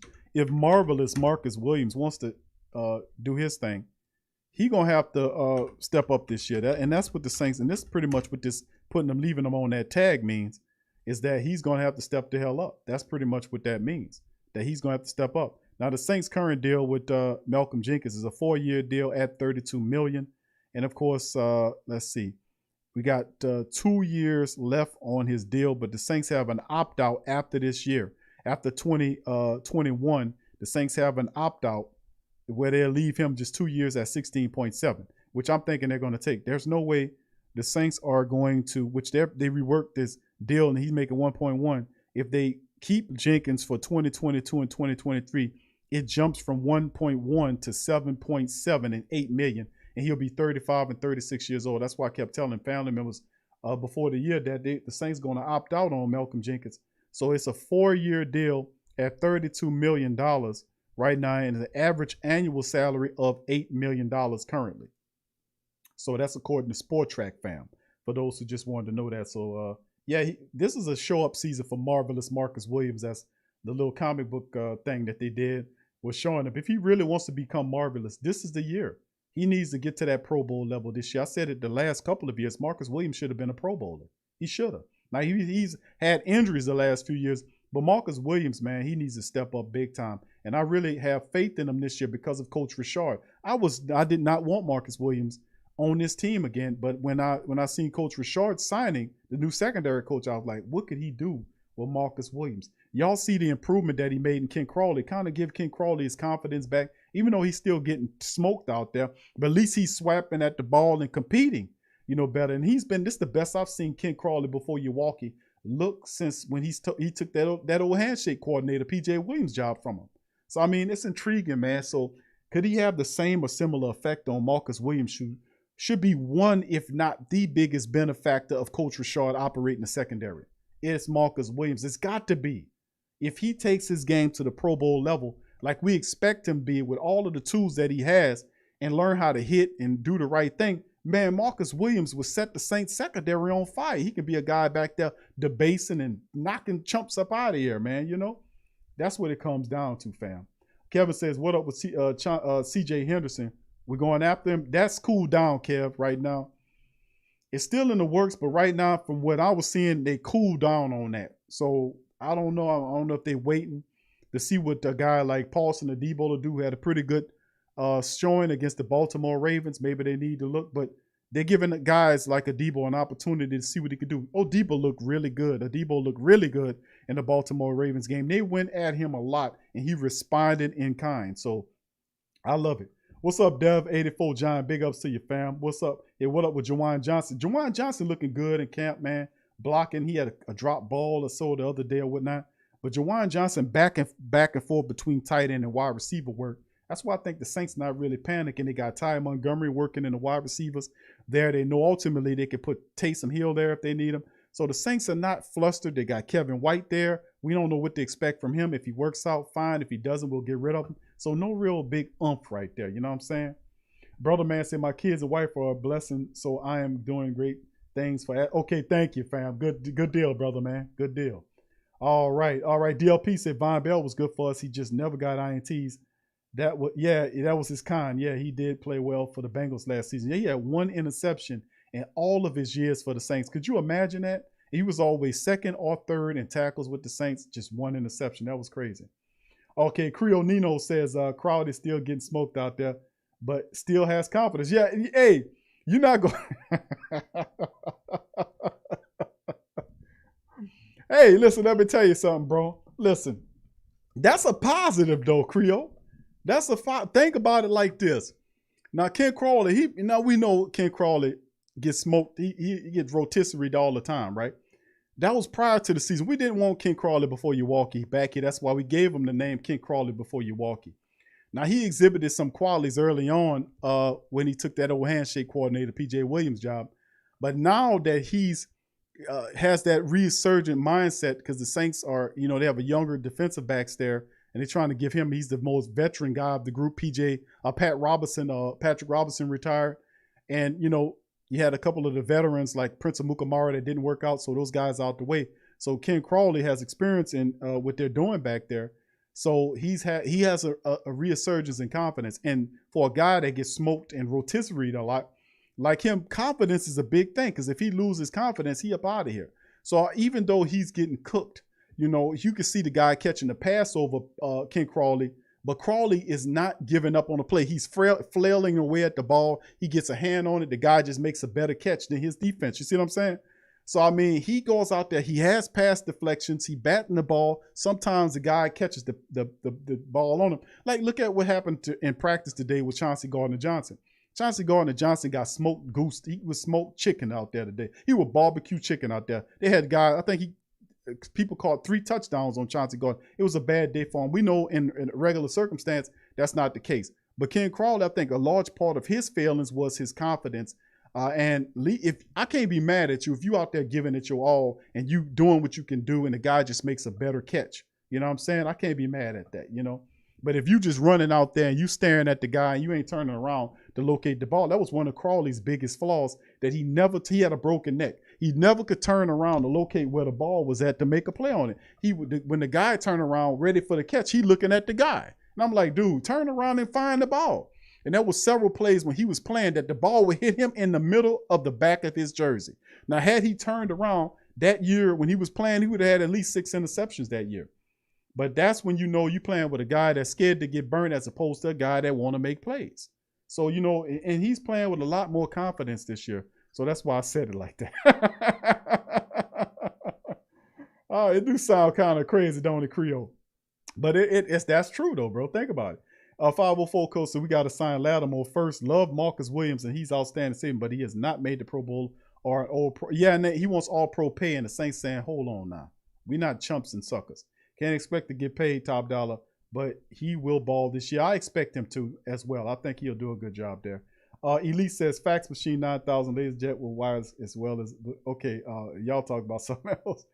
Derek says, Jamal Adams deal just screwed us with Marcus Williams. Well, it's Jamal Adams is, one of them dudes. Marcus Williams need to take his game to the next level. He'll get that paper. Rugaroo, what's up, fam? Big ups to you. Thank you for being here. Ramsey says, hey, Q, if Tony Jones keeps balling, Dwayne Washington is in trouble. Well, I mean, Tony Jones, I don't know if he plays special teams, but that's what's keeping Dwayne Washington on the team. It's his special team ability. Most certainly is not his running ability, because we very seldom use him as that because he's had issues catching the ball out the backfield. But, yeah, I mean, I don't know if Tony Jones plays special teams, but that's the only thing. If he learned how to play special teams, he would definitely push Dwayne Washington off the team. It'll be intriguing to see where he falls in the mixture, Joe. Inevitable says Marcus Williams is solid, but he's soft. Okay. Robert says Sean will interview Henderson under the table on Monday Night Football. All right, there you go.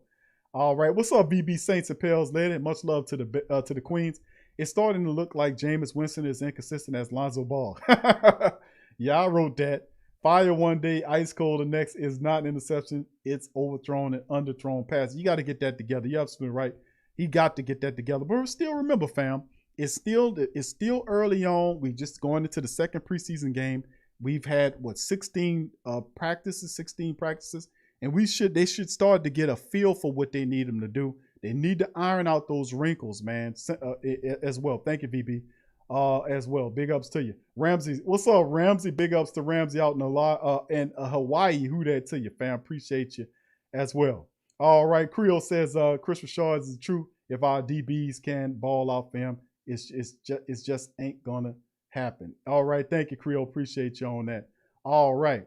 All right. Big ups to you. All right, Brandon, what's up, fam? Brandon says it's crazy we not hearing Pete name, but about damn time, Pete. All right. Yeah, Pete has been playing. He just hadn't. We ain't been hearing him ringing out, but he's been solid since he got back in there. Max says my favorite three safeties, Darren Sharp. I think his name begins with the W, and he later went on to play with the 49ers, and my most favorite is Tommy Myers. Okay, you going back on it.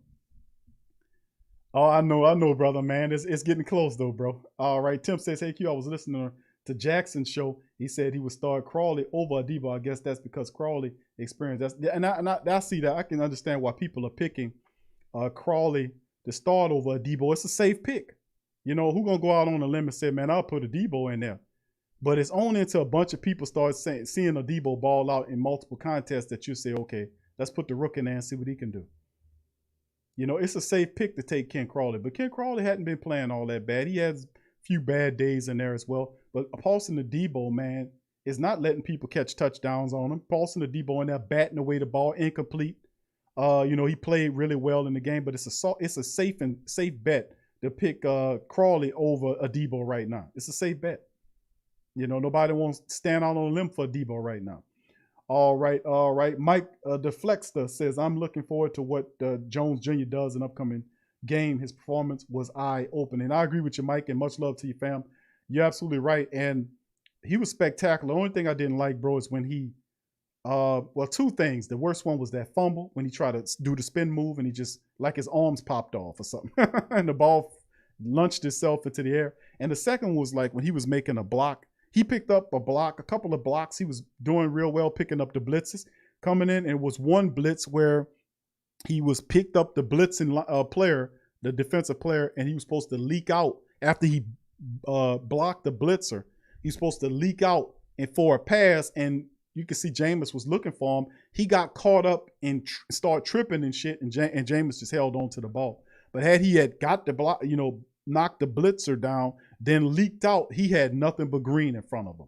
I looked up there, I was like, man, that would have been a big play had he had executed. But outside of that, yeah, you're right. Tony Jones looked real good. So good that Coach Payton put Stevie Scott the third in the street. And Stevie Smith is a pretty good ass running back, to be honest with you. So big ups. Thank you for that. What's up, Derek? Derek Allison. Who that to you, my brother? Good to see you, man. Much love to brother DA, man. How you doing, brother? Hope everything going well for you, my friend. Another one says Dennis Allen needs to take Marcus Williams in the room and make him watch film of Steve. Yeah, I know. Steve Atwater and Dawkins. How about that, man? Just keep playing it over and over. Tape his eyebrows open and make him just go to sleep listening to Atwater. That would be awesome, man. Seth says, Q, is Turner going to play Monday? Right now, as it stands, probably no. Peyton Turner's dealing with an undisclosed injury. We don't know what's going on with that, bro. But him and Pete Werner, those guys are out right now. I don't know exactly what's going on. You know, Coach Peyton don't like to talk about them injuries during camp. But I would sincerely hope so. But for right now, I would have to say no, bro. So, yeah. Yeah, and the same thing with Will. Will Dickerson asked about Pete Werner. Same thing. These guys got undisclosed injuries they're not talking much about. So I don't know, fam. I don't think they play, if anything. If we don't see them by tomorrow, probably odds are they might not play in the game. So we'll just have to keep an eye on it. Max said just because the guys was a predator off the field doesn't mean he can't mention his name as a football player. Yeah, yep. Yeah, a lot of people kind of cancel them, you know what I mean, after all that happened, you know. Ram says, Q, do you think we will see QB Simmons in a rotation this game? I would hope so, man. I would hope to see with Simmons. I thought we would see Trevor Siemian in the Ravens game, but most certainly in the Jacksonville Jaguars game. We got to see what he can do as well, because if we don't see him, then that's a clear indication that Ian Book is definitely going to be the third quarterback. You know what I'm saying? That'll be an easy call. So I hope to see Trevor Siemian as well, Ramsey, to see what he can do. All right. Good. All right. Good. Thank you, Derek. Derek Allison. Okay. Good. Okay. Good, bro. Good to hear that, my brother. Much love to you and the fam, bro. Damon says my top 3 all-time Saints safeties: Sammy Knight, Atkins, and Sharper. I mean, I like those 3. Sammy Knight was slow as hell, but he had knocked the hell out. He had knocked some sense into you. Gene Atkins is one of my favorites from the Dome Patrol, and Sharper was Super Bowl Sharper. And then everything after that, you know, I can't speak to that off the field mess. But as the Saints, his first year as a Saint safety was so outstanding. It was absolutely marvelous. The second year, not so much. But that Super Bowl year when we had Sharper, lights out. So I'm not mad at that 3 right there, Damon. That's actually a pretty good 3. All right, Swaxy, not concerned about the offense. They'll score. Our defense is stacked like Jill Scott, and that's all that. Yeah, she's singing nationwide. So I seen Jill doing her thing. What's up, Daytrail says Jones Jr. has a running style I would love to see the Saints with, and AK would be. Yeah, I know, man. He has, man, he fits well back there. He had, you know, fluidness to his game, runs well inside the tackle, outside the tackle. So I mean, man, listen, Tony Jones Jr. is pretty good, bro. You know, and I appreciate what he does. All right, what's up, Tressa? Says, hey, Q, keep rolling, loving your shows more and more. Thank you, Tressa. Much love to you, and appreciate you, and thank you for being here as well. Much love to you. Thank you. All right, big ups to you. Tragic said, y'all sleep on Brett Mack. Yeah, he was part of the Dome Patrol, too. You can throw him in there, Tragic. Seth says, Q, don't forget about Jarvis Bird. Jarvis Bird. Okay. He was the not-so-great 5. That's the next, the 3 worst. Jarvis Bird, you got to throw him in there, man. No, Jarvis Bird, man. My goodness, man. My goodness. He was one. I wasn't a fan of Jarvis Bird, man. I ain't going to lie to you. It just didn't work. All right. So, Kenny, what's up, Kenny Sutton? Who that to you, fam? All right. So, with that said, fam, I'm going to chop out on that. Before I go, let's see. Adrian reminded me to draw to the family members. Hold on. Ram says, Q, do you think we keep the... Yeah, I think Freeman stays, fam. I think Freeman stays because if you look at the running backs, you have Elvin Kamara, Latavius Murray, Freeman, then you have Dwayne Washington, and then you have Tony Jones Jr. Now, somebody is going to end up on the practice squad. Tony Jones could end up on the practice squad. Dwayne Washington could be in trouble. You know, he really could be in trouble. But what's keeping Dwayne Washington on the teams is his special teams play. So the question is, if Dwayne Washington doesn't make it, is because somebody replaced him on the special teams. You know, so is that Tony Jones? It might not need to be Tony Jones. It could be somebody else. Maybe it could be a guy like Alex Armah or somebody else that takes on a role in the special teams that make the Saints think about, well, we don't really need Dwayne. Let's go with Tony Jones. I like what he can do. Coach Payton gave him a lot of reps in that game, and Coach Payton loves his running style, man, to be honest with you. So, I mean, very intriguing, man. So, I think Freeman does stay, man. But then again, if he fumbles, like, you know, and start fumbling and shit and looking stiff and slow, he could be out of here too. So it depends on the next couple of the games. But Tony Jones is putting pressure on Freeman, no doubt about it, man. I ain't gonna tell you no joke about it. And Freeman, I don't think he plays special teams, but he might have to learn quick if he wants to keep a role with the Saints, because you can't be the 3rd string or 4th string back on the Saints team and not play special teams and play it well, you know. So thanks for the question there. Thank you, Ramsey, for that as well. So big ups to you. All right. So with that being said, family, I just want to make a quick announcement. Hold on, Kevin. I'm gonna read your comment in just a second, my friend. Big ups to the family members here, man. Let me just give a bit of notice that that me and DC, we will be down, and Adrian will be at the Saints practice. We have one extra ticket, so if you guys want to kick it with us, we got one extra ticket for the family members, and I don't know how the hell we're gonna do this, but if you want to, I guess what you can do is you can just I guess you can go to the PRO Media Network at gmail.com and throw your hit and email us and say, I'll take that ticket. You know what I'm saying? So we got one extra ticket for the Saints practice thing that we have in our group. It'll be me, DC, Adrian will be there as well. And you guys, one ticket, we got one ticket. So one of the family members that's in the New Orleans area that'll be available for the Saints Friday practice at 9:30. I think it starts at 9 o'clock or 9:30. I want you guys, we got one ticket. So if you want that ticket, just feel free to email me at the PRO Media Network at gmail.com and say, hey, Q, I want that damn ticket. The first person that gets the email to me that can make it for that time frame, 9 o'clock, meet us at the Saints training facility at 9 o'clock. For that time, you can chill with us and watch the practice session. Me, DC, and Adrian will be in the building as well. So if you guys want it, we got one ticket. You can kick it with us still for that. So what we doing is so many. I only got one ticket. So whoever gets the email in there first, that'll be the person we roll with. And we'll give you the particulars in the email, letting you know exactly where to meet us at, so we can go in there and watch it together. So big ups to the family members. And that'll be, I think, we only have two practices left, the Friday and the Saturday practice. So you guys feel 9:30. Okay, thank you, Adrian. Adrian said 9:30. And leave your number in the email. There you go. Thank you. She's a lot more organized than me. So all right, with that being said, fam, and let me get a few more comments there. Kevin says we will get our wish. Run back, incorporate this year, Big Q. Hey man, run the damn ball is our bread and butter. There you go, Kevin. We're gonna run the hell out that ball this year, man. You're gonna see. Damon says if Freeman do get cut, I guarantee the Falcons pick him up ASAP. Just want to see what's going on with us. And yeah, to kind of do a little spying. Yeah, I got you. What's up, Joe? Joe Wiley in the building. Who that to you, fam? All right. Yeah, Seth, yeah, you're right, because Murray never was officially taken off the trade block. None of the media asked him about it. Hey, Coach Payton, did you take Murray off the trade block? He never was officially not taken off that trade block. So you're right. Murray could be in the trade. Thank you, Seth, for throwing that in there. Josh Bullocks. Do I remember Josh Bullocks? That name does sound familiar, Devin. Yeah, there you go. All right. Yeah. Yep. Derek says, awesome. Wish I was down there. Yeah, we'd be going.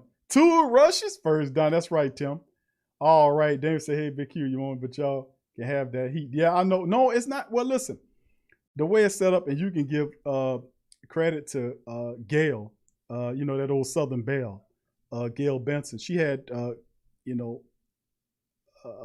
covers put over the bleachers, have sprayers like water sprayers and fans blowing and stuff like that. So even though it's hot out there, it's still not as bad if you can get up under that shade and enjoy, and listen to it. And then you can see it's cool because you hear all the stuff going on. You see that old ball coach, Coach Payton, Mickey Mouse over there walking around in the heat. And I got to give Mickey credit. Mickey was out there all day standing in the heat watching the game. Mickey wasn't sitting up in no place way up in the stand somewhere in under a cover looking with some shades on. No, Mickey was on the field where the heat was. And like I said, I gave a big shout out to the media, the press guys too, because there's no cover for the press. The family members got covers, but the press guys were sitting out in the damn heat.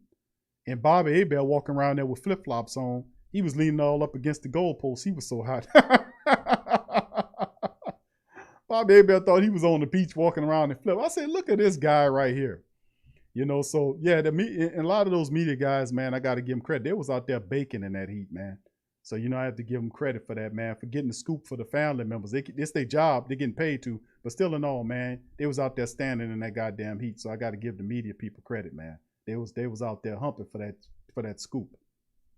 All right, so like I said, man, that's right, Damon. Yeah, that old Southern Belle. You better get out of here. You better make sure you pay them tickets. You better get out of here. That's right. Tell them that old Southern belle.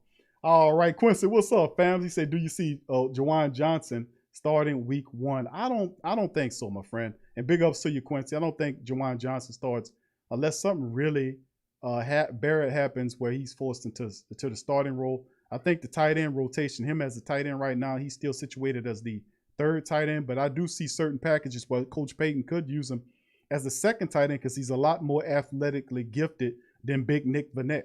Now, Vannett's a serious red zone target, but Juwan Johnson's a guy that has some speed to surprise people inside, and I can see Coach Payton has the active offensive imagination to get Juwan Johnson on the field. Last year, he got him on the field a lot. They didn't throw to him a lot, but he was out there blocking. So, you know, I don't think he starts week 1. Thank you for the question there, Quincy, though. Appreciate you, bro.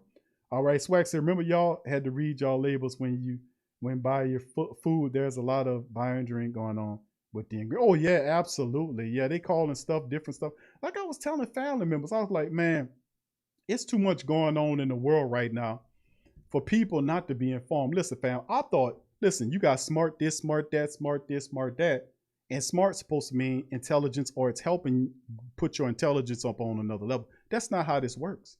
A lot of the intelligence, the technology that we have is making us more stupider because we're not really accessing our brain and using it in a way we're over-relying on these devices to the point where we don't even remember our family members' telephone numbers.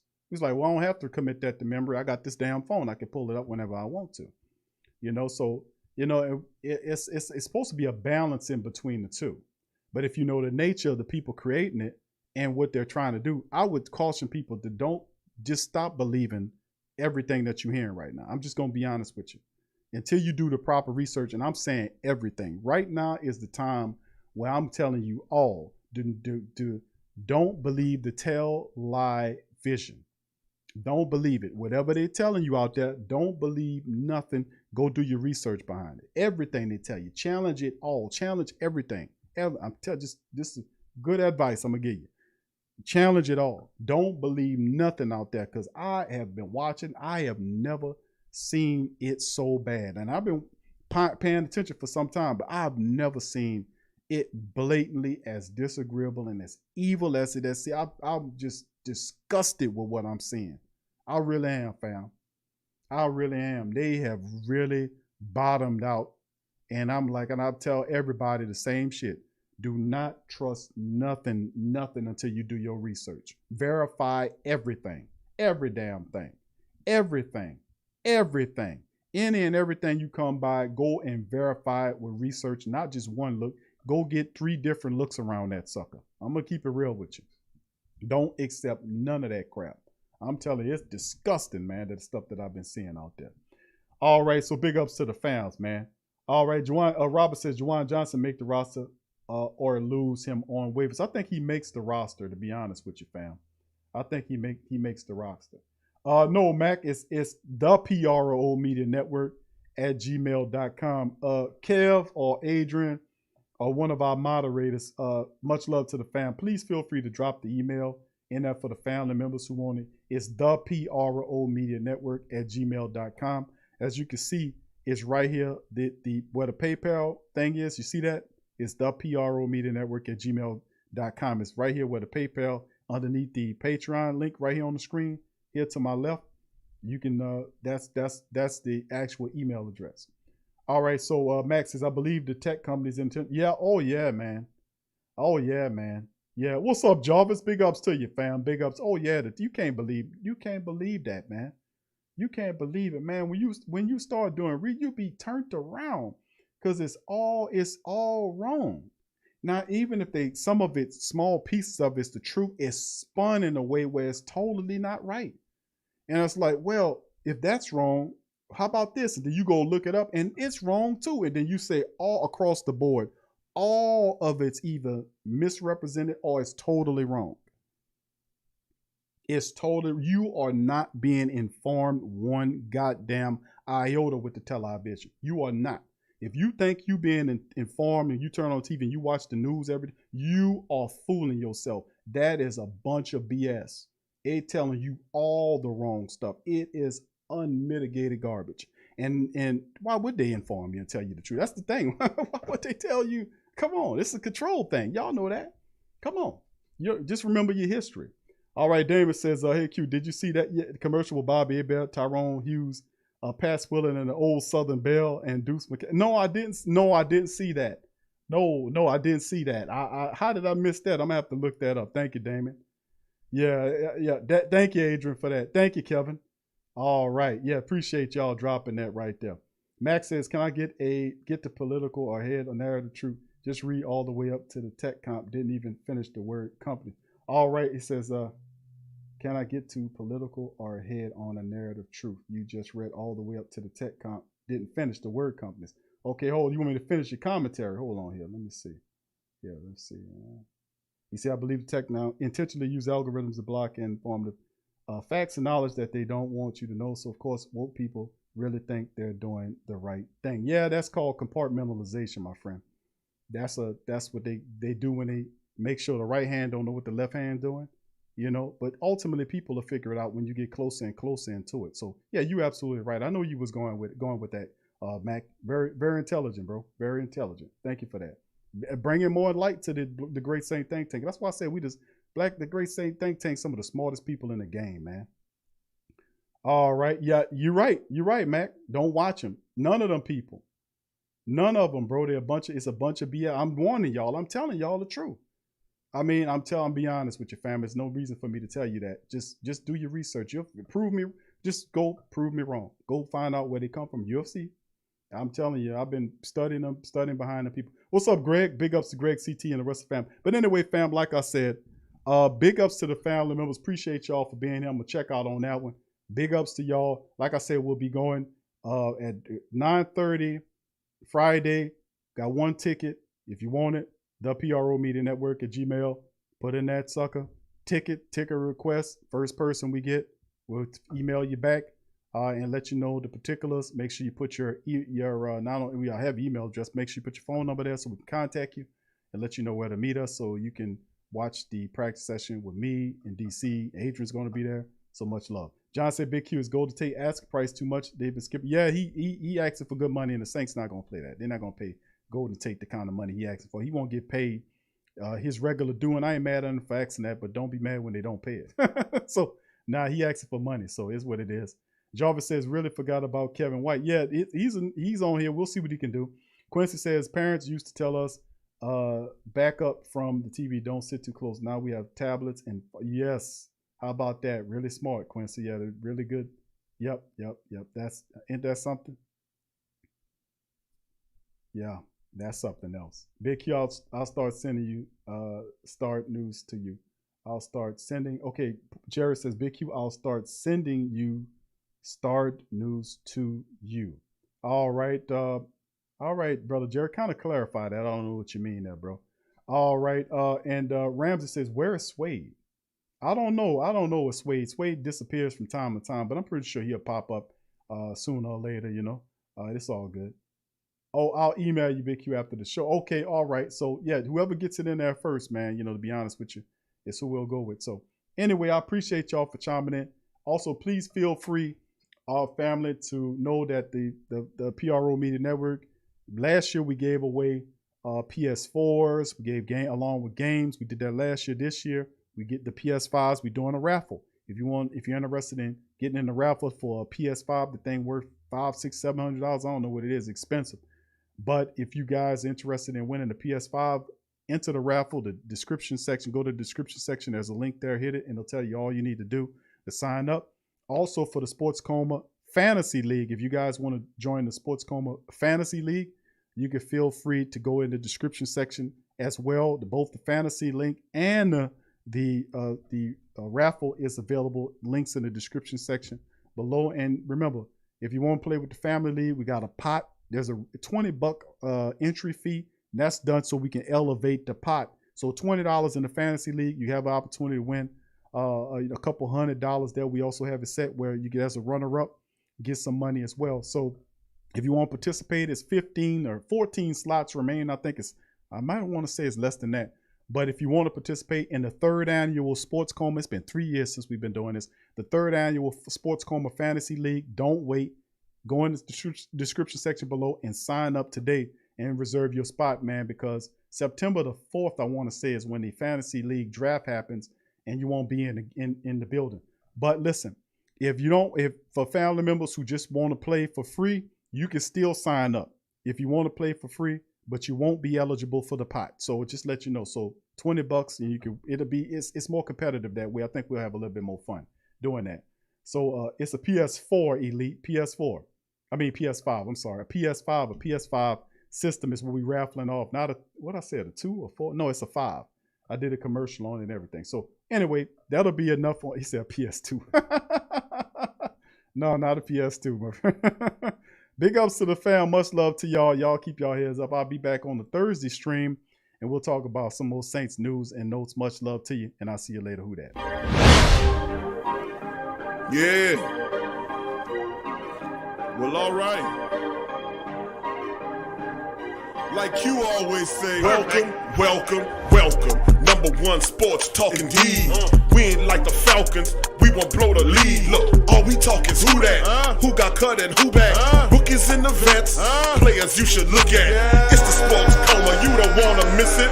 Got the pre-game, party, post-game statistics. Get a visit from Sway, maybe DC or 5. It's the hottest thing smoking, Big Q and the guys. Go to YouTube Live, make sure you subscribe. Interviews inside the Saints locker room high. Talk to Drew, Jordan, Zach, Peyton, New Orleans, who that nation. Best believe when I say we bleed gold and black. Ain't a miracle or rivalry could ever hold us back. No, Beastquake, Bounty Gate, let the truth be told. It's the sports coma, all we know is say Super Bowl. Yeah. You're listening to the Sports Coma with Big Q and the guys on the PRO Media Network.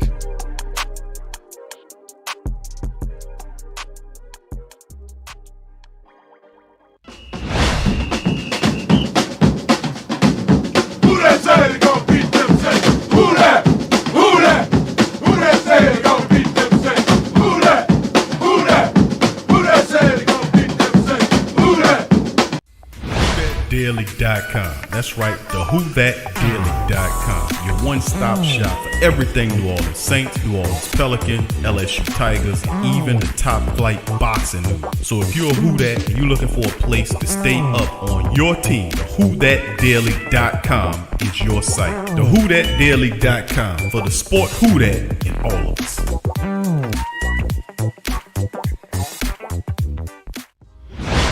Big Q from the Sports Coma. Much love to the family members. Appreciate y'all.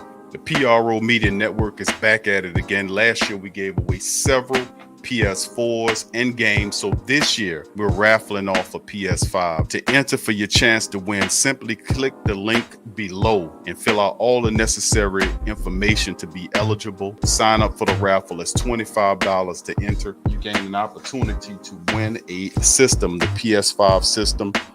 Like I said, it's a one remote and everything in it that goes with the full system. These things are hard to come by. It could be yours. Into the raffle today, $25 get you in. There's also a deal when you buy more than one ticket to up your chances of winning. Jump in there. It also benefits the platform as well. So feel free to sign up for the first annual PS5 raffle from the Pro Media Network.